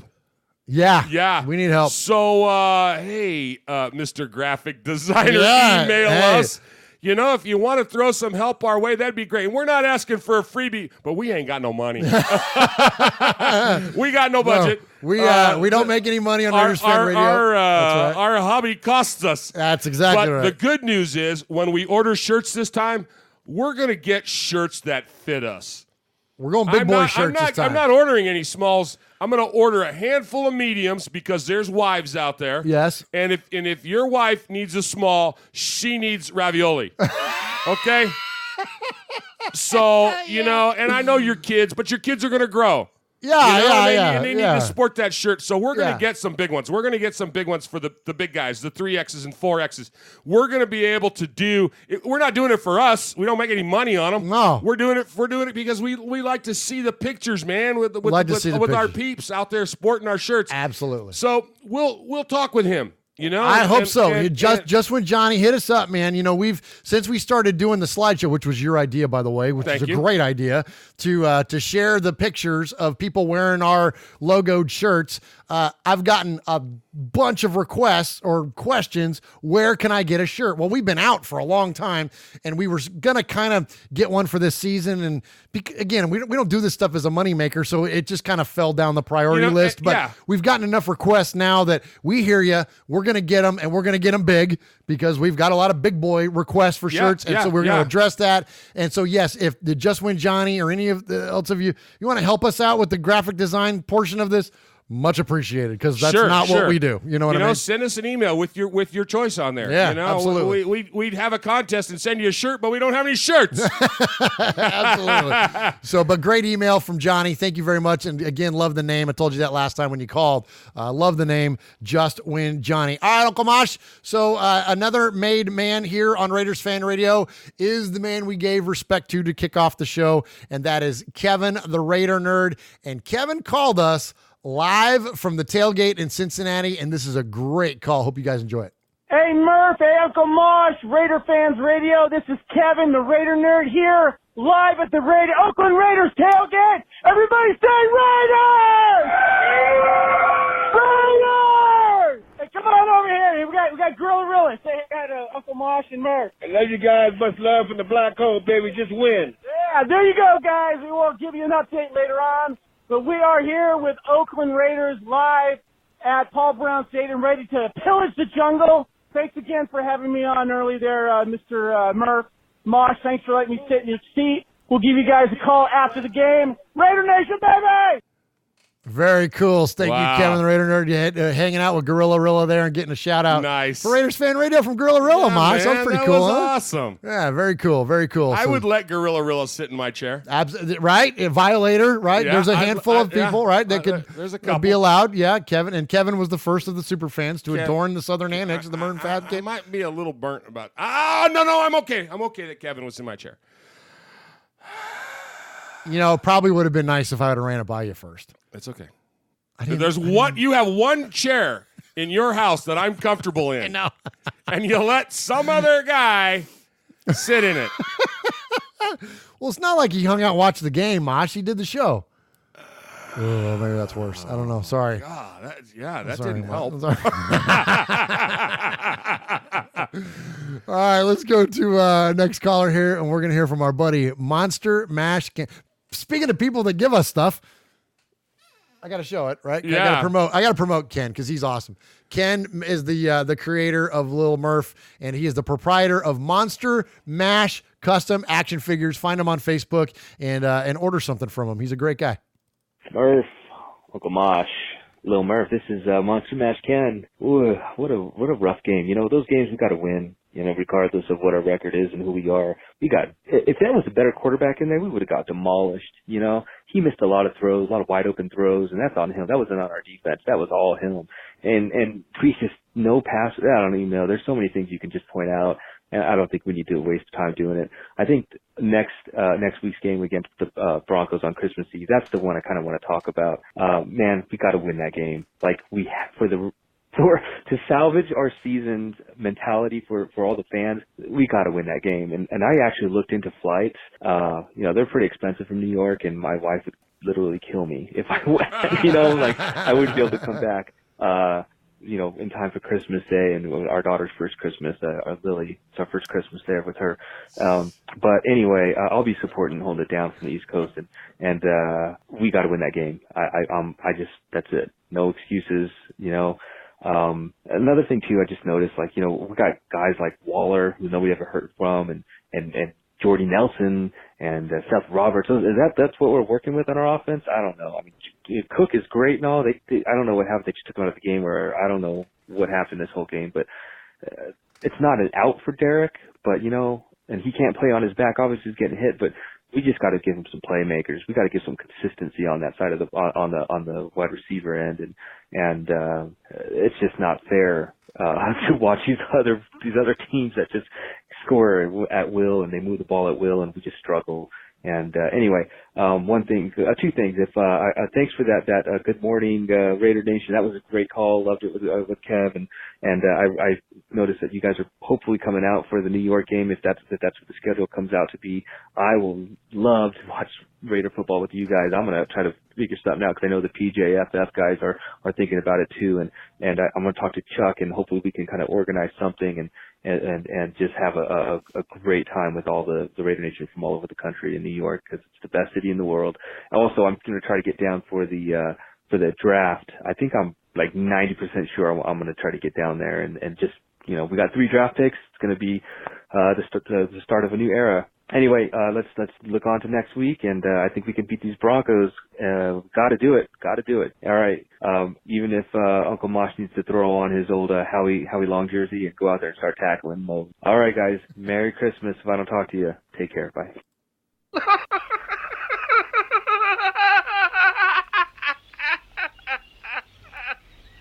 And now for something completely different. Ken.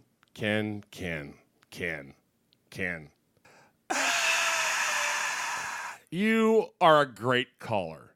You talked about Derek can't make the passes from his back. You talked about the help we need. You talked about New York. You talked about, oh my gosh, so much. You talked about Little Murph. We love to give you shout-outs. Ken, take it from a guy that spent so much money over a period of years in divorce court. Do not miss that baby's first Christmas. For a Raider game. Brother, I love the Raiders. I love my Raiders. Ken. I'm so thankful your wife does not listen to this podcast. Great call, Ken. Appreciate you. Great call. That was awesome. Yes, and Merry Christmas, Ken, and Happy Hanukkah to you and your family. Absolutely. We appreciate you, man, supporting Raiders Fan Radio. And so, you know, Mosh and I, we kind of really just for the first time kicked it around tonight. So the way the schedule works out is that if the Raiders finish in last place, when the Raiders finish in last place, they will match up against the team that finishes in last place of the the AFC East. And so the team that right now looks like it's going to finish last in the AFC East is the New York Jets, which means we will play at the New York Jets this year. We are a long way away from figuring out what our travel plans are going to be and what game we'll go to this year. But I can tell you this, a New York game will be on my short list of want-tos. Yeah. I definitely have want-tos. Now, it all depends on where it falls in the schedule and, you know what I mean, and whatnot, and around what, you know, Uncle Mosh and I, because of our work schedules and whatnot, I don't know if we're going to be able to go or not. Well, we would certainly love to. I would love to meet up with you and the New York guys and the New Jersey chapter of the Black Hole and go to a Raiders-Jets game. Speaking of rivals of the Raiders, right. That would be amazing to go see them play at the Jets. That would be. You know how much good food there is? Oh. There is so much good food on the East Coast. So much. The guys in the Fan Club Blitz were talking about pizza and talking about how good their pizza is. And we're not pizza experts. We've never met a pie we didn't like. Right, but we make our own dough and we do our own thing and make as far as making pizza goes. So we're pretty good at recognizing good pizza, but I fully understand where you're coming from, that New York has the best pizza, and it's amazing. And so, yes, I'll never forget, I had a calzone at freaking Grand Central Station one time from just a little, like a kiosk thing. Holy cow, Uncle Mosh. That almost knocked me over. It's so freaking good. Yeah. And I'm talking about a calzone at a kiosk at a bus station or train station. Yeah. And it's freaking like some of the best food you ever had in your whole life. Oh, I'm with you. It's amazing. Anyway, so thank you, Ken. And hopefully schedules will link up. We'll certainly find out. Right now, we're kind of draft mode.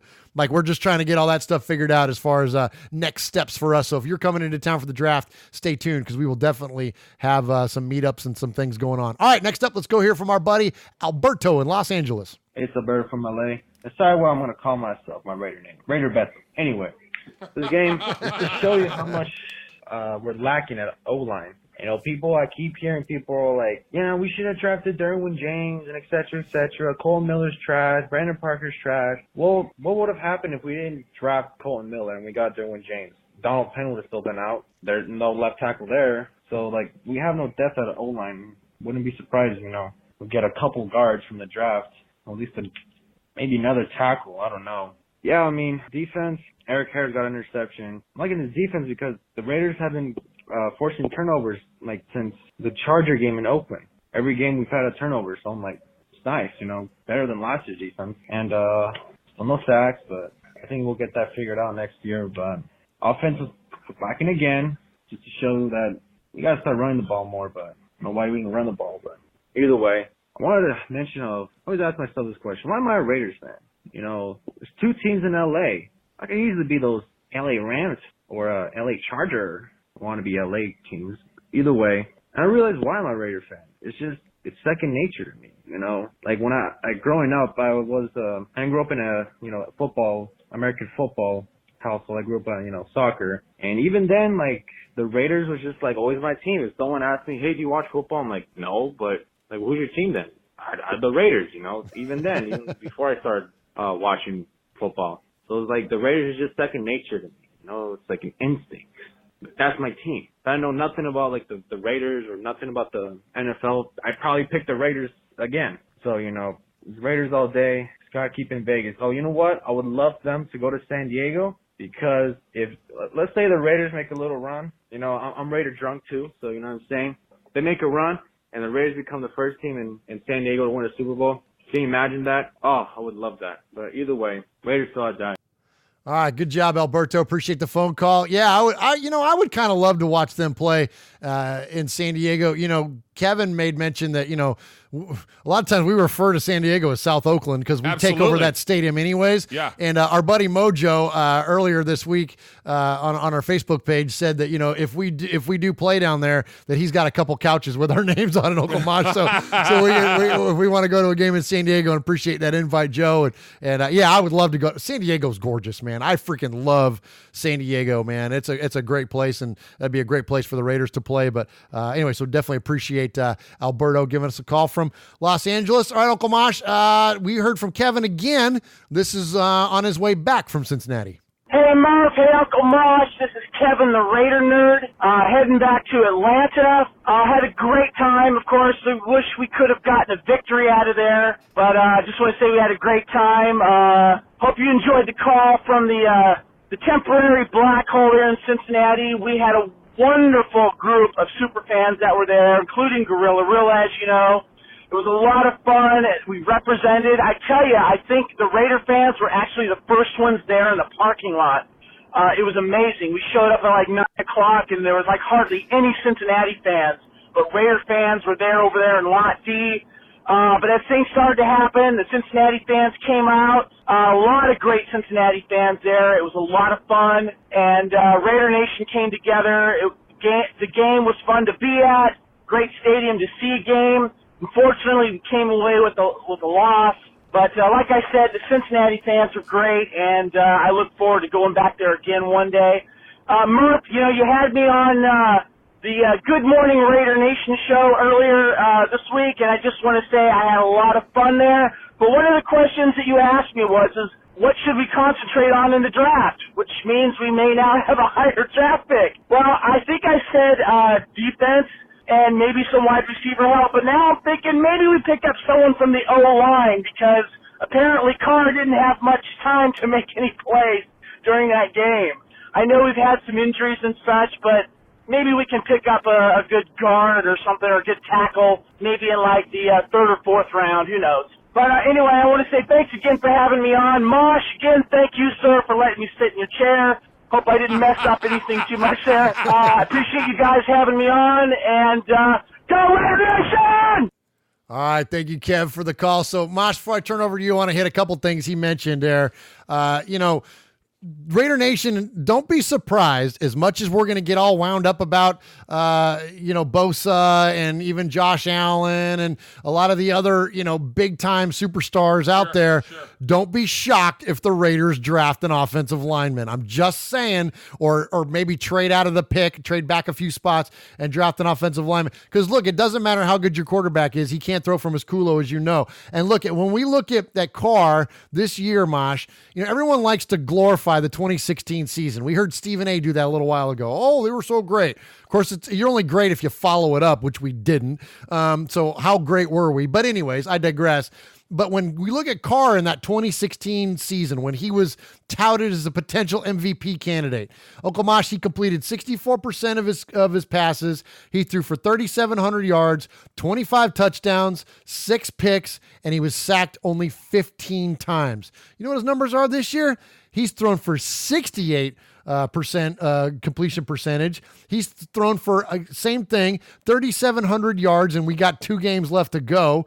Of course, he got hurt in that year to cut his season short. But 19 touchdowns, only 8 interceptions, but he's been sacked 32 more times than he was in 2016. He's been sacked for a total of 47 times, which Mosh puts him third in the league behind Deshaun Watson and Dak Prescott. Deshaun's been sacked 52. Dak is 51, and Carr comes up in third place at 47 sacks.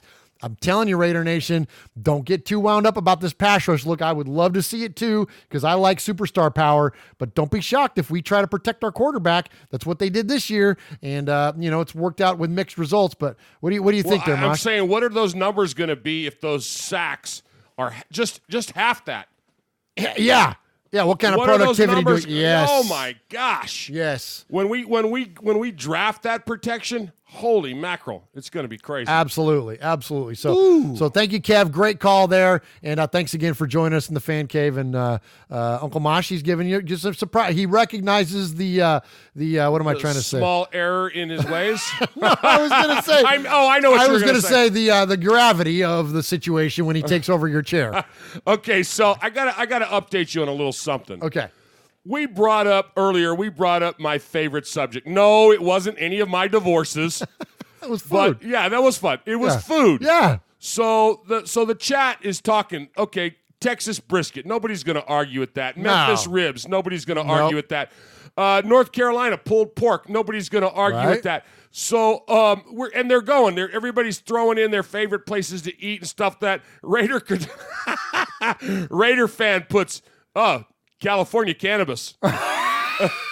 I love that. And of course, edibles. And then of course, our fans immediately go, "Wait, you can grill cannabis? You can in California." And Q Dog says, "Cannabis barbecue?" Question mark.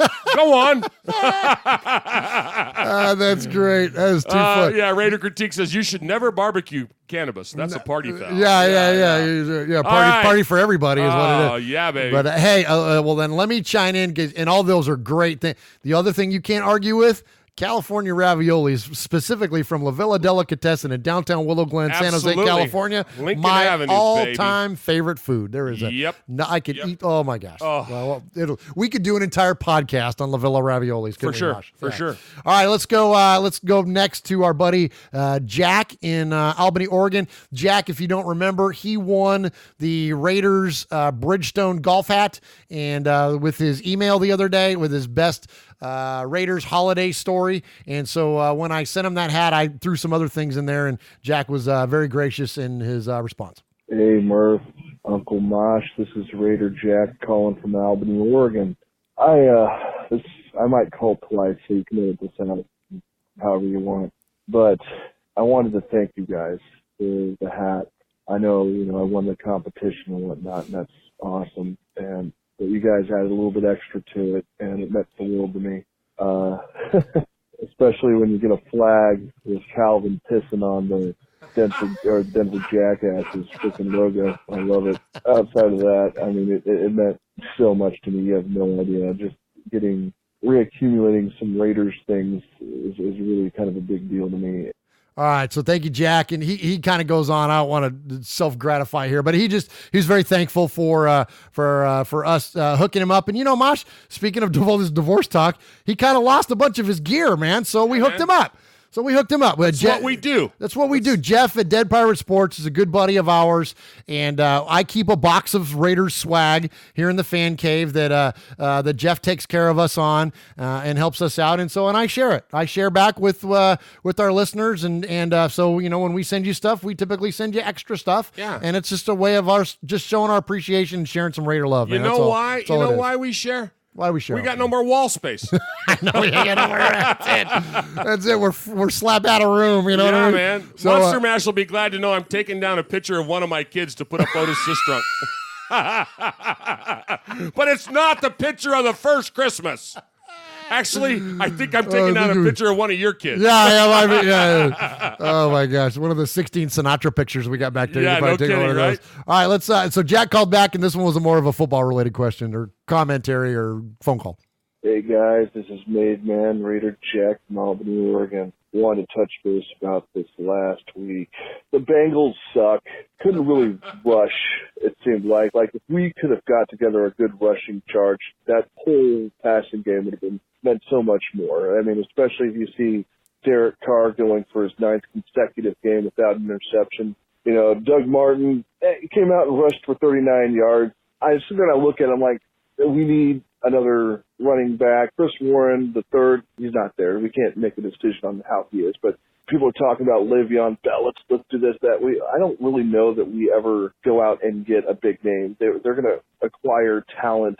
But I was looking at it, Bryant getting suspended, and there was rumors of this happening in the beginning of the season. We all knew that was probably part of why he got cut and re-signed, because we can use him until he gets that suspension going indefinitely. So that's probably what all of that was. I don't know if Jared Cook will be back next year. As good as he's playing, it's going to be a matter of if we can afford him. The people we've let go this season, a big contract might not be in the future. We got to see what the GM is going to, say or do. Looking at where we're going to play next year, Murph, I've heard you say a couple places. They're also saying they may play in Glendale with the Cardinals. They're saying they may play at the University of Reno at Mackey Stadium. Sam Boyd, not going to happen, and I can tell you why, because back in the 90s, there was a team there called the Las Vegas Posse in the CFL, and even back then we had rats handing out crack from the vending machines. I don't know what kind of off-season moves we got to make at this point, but you can count on the fact that it's going to be applied to the system. They're going to pick up a couple lower-end veterans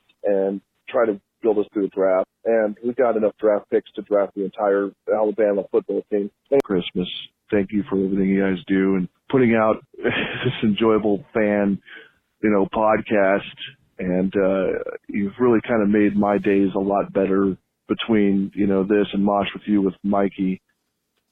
Just listening to you guys go on about a team I love that I grew up with, being a Raiders fan, even back in the days of LA, following him to Oakland, back to Oakland. I can't thank you enough for the things you do, and keep up the good work. May the silver and black bleed from our veins. Go Raiders. All right, thanks, Raider Jack, for the phone call. Sorry I had to kind of skip forward there. We're starting to run out of time. Real fast to touch on what he had to say about Martavis Bryant. So speaking of weed, the Raiders brought him back knowing that he was going to get suspended, and they were able to employ his services as long as they possibly could. But Mosh, this is one of the ones. And there hasn't been a ton of moves of Gruden and or McKenzie or whoever is making the call that I couldn't defend, but this was one of them. This was an odd one. That was not worth a third-round pick for what we got out of Martavis Bryant, especially since now after this year, I believe he's an unrestricted free agent again. You do the best you can with what you got, and sometimes it doesn't work out. You take a shot, right? It's kind of like, betting on a 6 or an 8. Odds are with you. Yeah. But, sometimes you crap out. Yeah, exactly. Yeah, that's right. All right, so let's go to another one here. New caller to the show. Didn't leave a name, just caller in the 928 area code. Hey, guys. Just wanted to say I love your show. Love the Raider Cave. I hope one day my room can look like that as well. Anyway, I had a question for you guys about this whole lawsuit thing. If the Raiders indeed leave Oakland next year, no matter where they play, what will they be called? Are they still going to be the Oakland Raiders, or will they become the Vegas Raiders that just aren't in Vegas yet? I don't know. It's kind of an interesting thing I was curious about. Anyway, go Raiders. Wherever they play, Super Bowl champs next year. Shock the world. Bye, fellas. Caller in 928. Go back and listen to the podcast. Rewind that, yeah. I think you've already heard that. Hopefully you did. Yep. And great call. Appreciate you calling the show. And call us back again. And next time, leave your name so we can give you some respect here on the show. All right, last call of the night. Uncle Mosh comes to us from another new caller, and this is Dave in Ohio. What's up, Raiders Fan Radio? This is Dave from Ohio. Man, that was a tough loss. We lost to the Bengals. I drove 4 hours to go see us lose, but hey, at least I got to see my Raiders play. Me and my wife had a good evening and day. What can I say? Carr was on the ground so much, he caught his own pass when it was deflected and figured he should just lay down. Whatever. At least we're going to win the draft, I guess. Always fun to see him play. Go Raiders.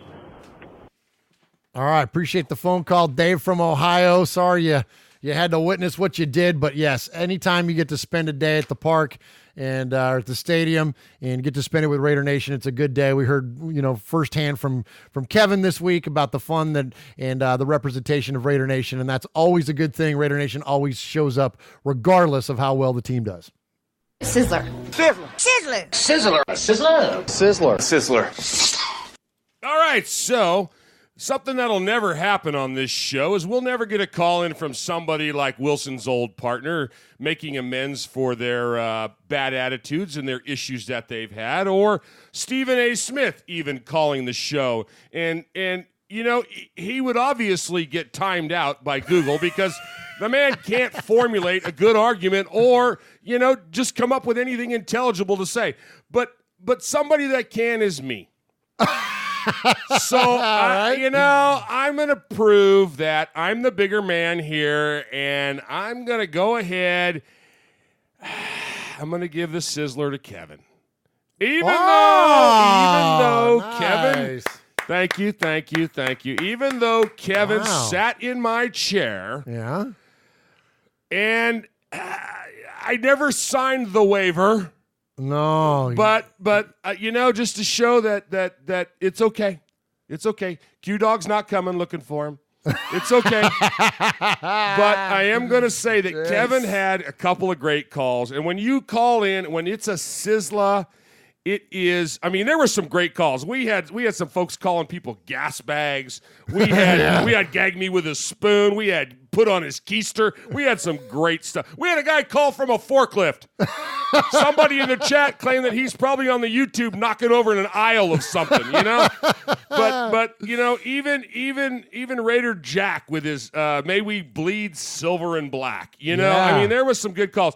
But when you can call in and you're under a minute and you can get Gorilla Rilla to give a shout out. Strong. That's strong, bro. Strong. That's strong. So welcome to my chair, Kevin, and congratulations on your Sizzler. Sizzler. Sizzler. Sizzler. Sizzler. Sizzler. Sizzler. Sizzler. Congratulations, Kevin, on this week's Sizzler. All right, real quick before we let you get out of here. We are Metallica, and we are here for your Oakland Raiders! You know why we out here, and we ain't playing around today. From The Walking Dead to errant Jedi Knights, Raiders fans are a rogues gallery.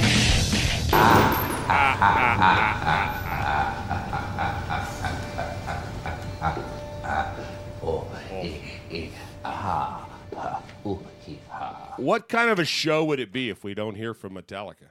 I know, right? And I'm so glad you cut me off to play that because I get a little ahead of myself at times. Mike. Sometimes. I get a little ahead of myself. You're I get a little right. wound up, man. I get all fired up, man. And sometimes I skip past the script that I wrote. No, you're good. Yeah, You're good. So thank you for playing that. And I told Uncle Mosh before the show started, I said, man, sometimes you just got to sound drop me. Sometimes you just got to cut me off. Yeah. Hey, shout out about my shirt. Shout out about, absolutely. So that's, go ahead, you tell him. No, you tell him. All I'm right, wearing you it. model, I'll I'll model. describe. All right. So on Uncle Mosh's left lapel, you'll see the logo for Big Raider Trucker. Emblazoned across the chest is the Big Raider Trucker logo. And then across the back is the What Happens in Vegas Started in Oakland shirt. That's right. What Happens in Vegas Started in Oakland. That is a catchphrase that originated here on Raiders Fan Radio by Big Raider Trucker Emiliano. So congratulations to Emiliano for not only winning the contest, but entering into a relationship with DeadPirateSports.com, in which case you can find that shirt and many, many others on DeadPirateSports.com. Also, supplier of many Raiders items and paraphernalia here on Raiders Fan Radio. So we thank Raider Okay, Jeff. I'm back. I'm back. All right. So that was my live read. And so if you could see Uncle Mosh there on the YouTubes, he was showing off his shirt and his new Otis Sistrunk picture. Happy birthday, Uncle Mosh! One last time.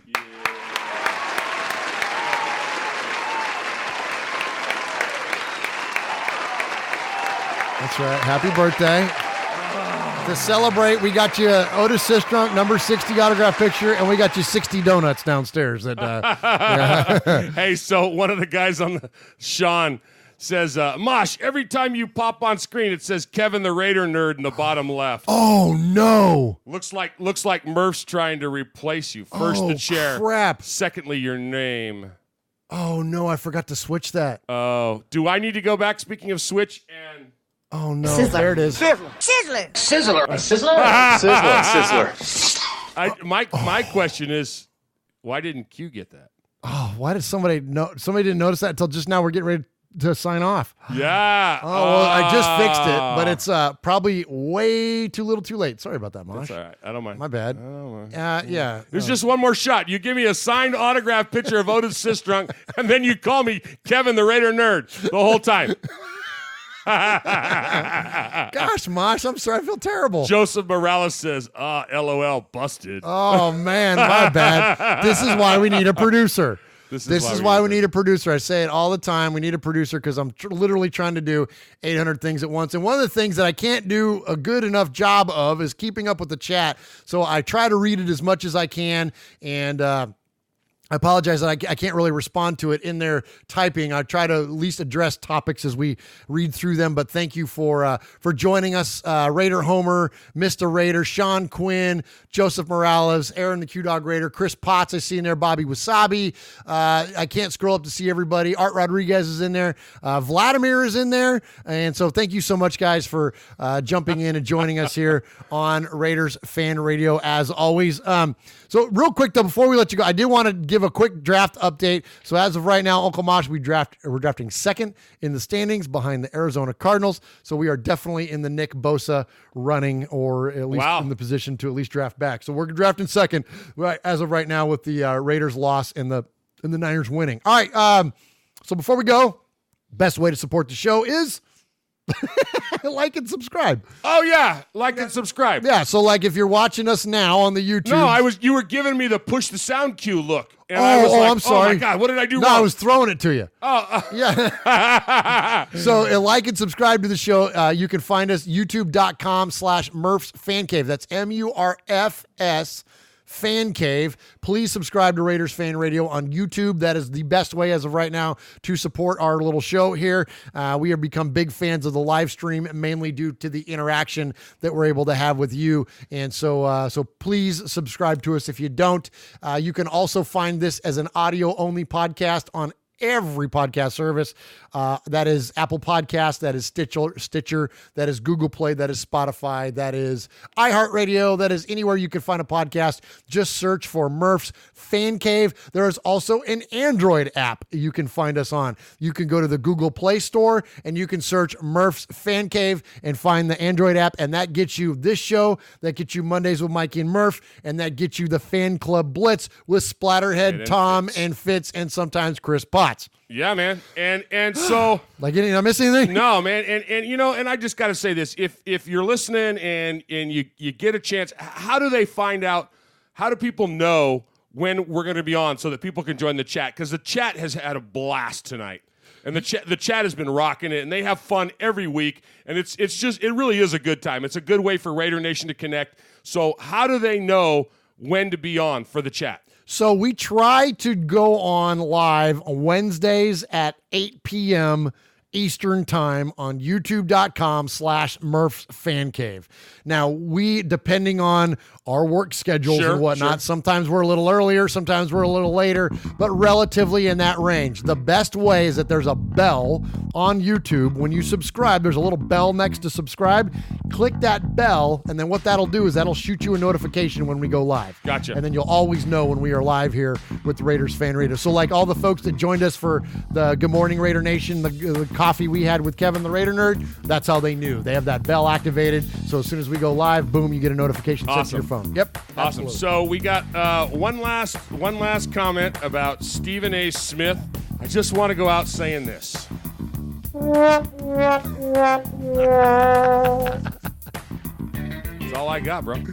Thank you to everybody with all the happy birthday wishes. I appreciate that a ton. Can't wait to be back and be officially an old man. I guess I can get free coffee at McDonald's now. Free coffee for being 60? You actually get it. I've been getting it for a good 6 years now since I started. I started claiming 55 at 53. So, yeah, no, you get. You'd be surprised the free stuff, dude. Being a veteran and an old man. Yeah, I can go into like Red Robin and get a $9 burger for $3. You know. That is awesome. All right, Uncle Mosh, let's get on out of here. Well, like Raider Jack said, may silver and black run through our veins. What happens in Vegas started in Oakland. We got to get ready for Dan Ross and Boobie Clark. We got to watch out for Isaac Curtis down the middle. We got to get Tim Brown and all our receivers ready to play.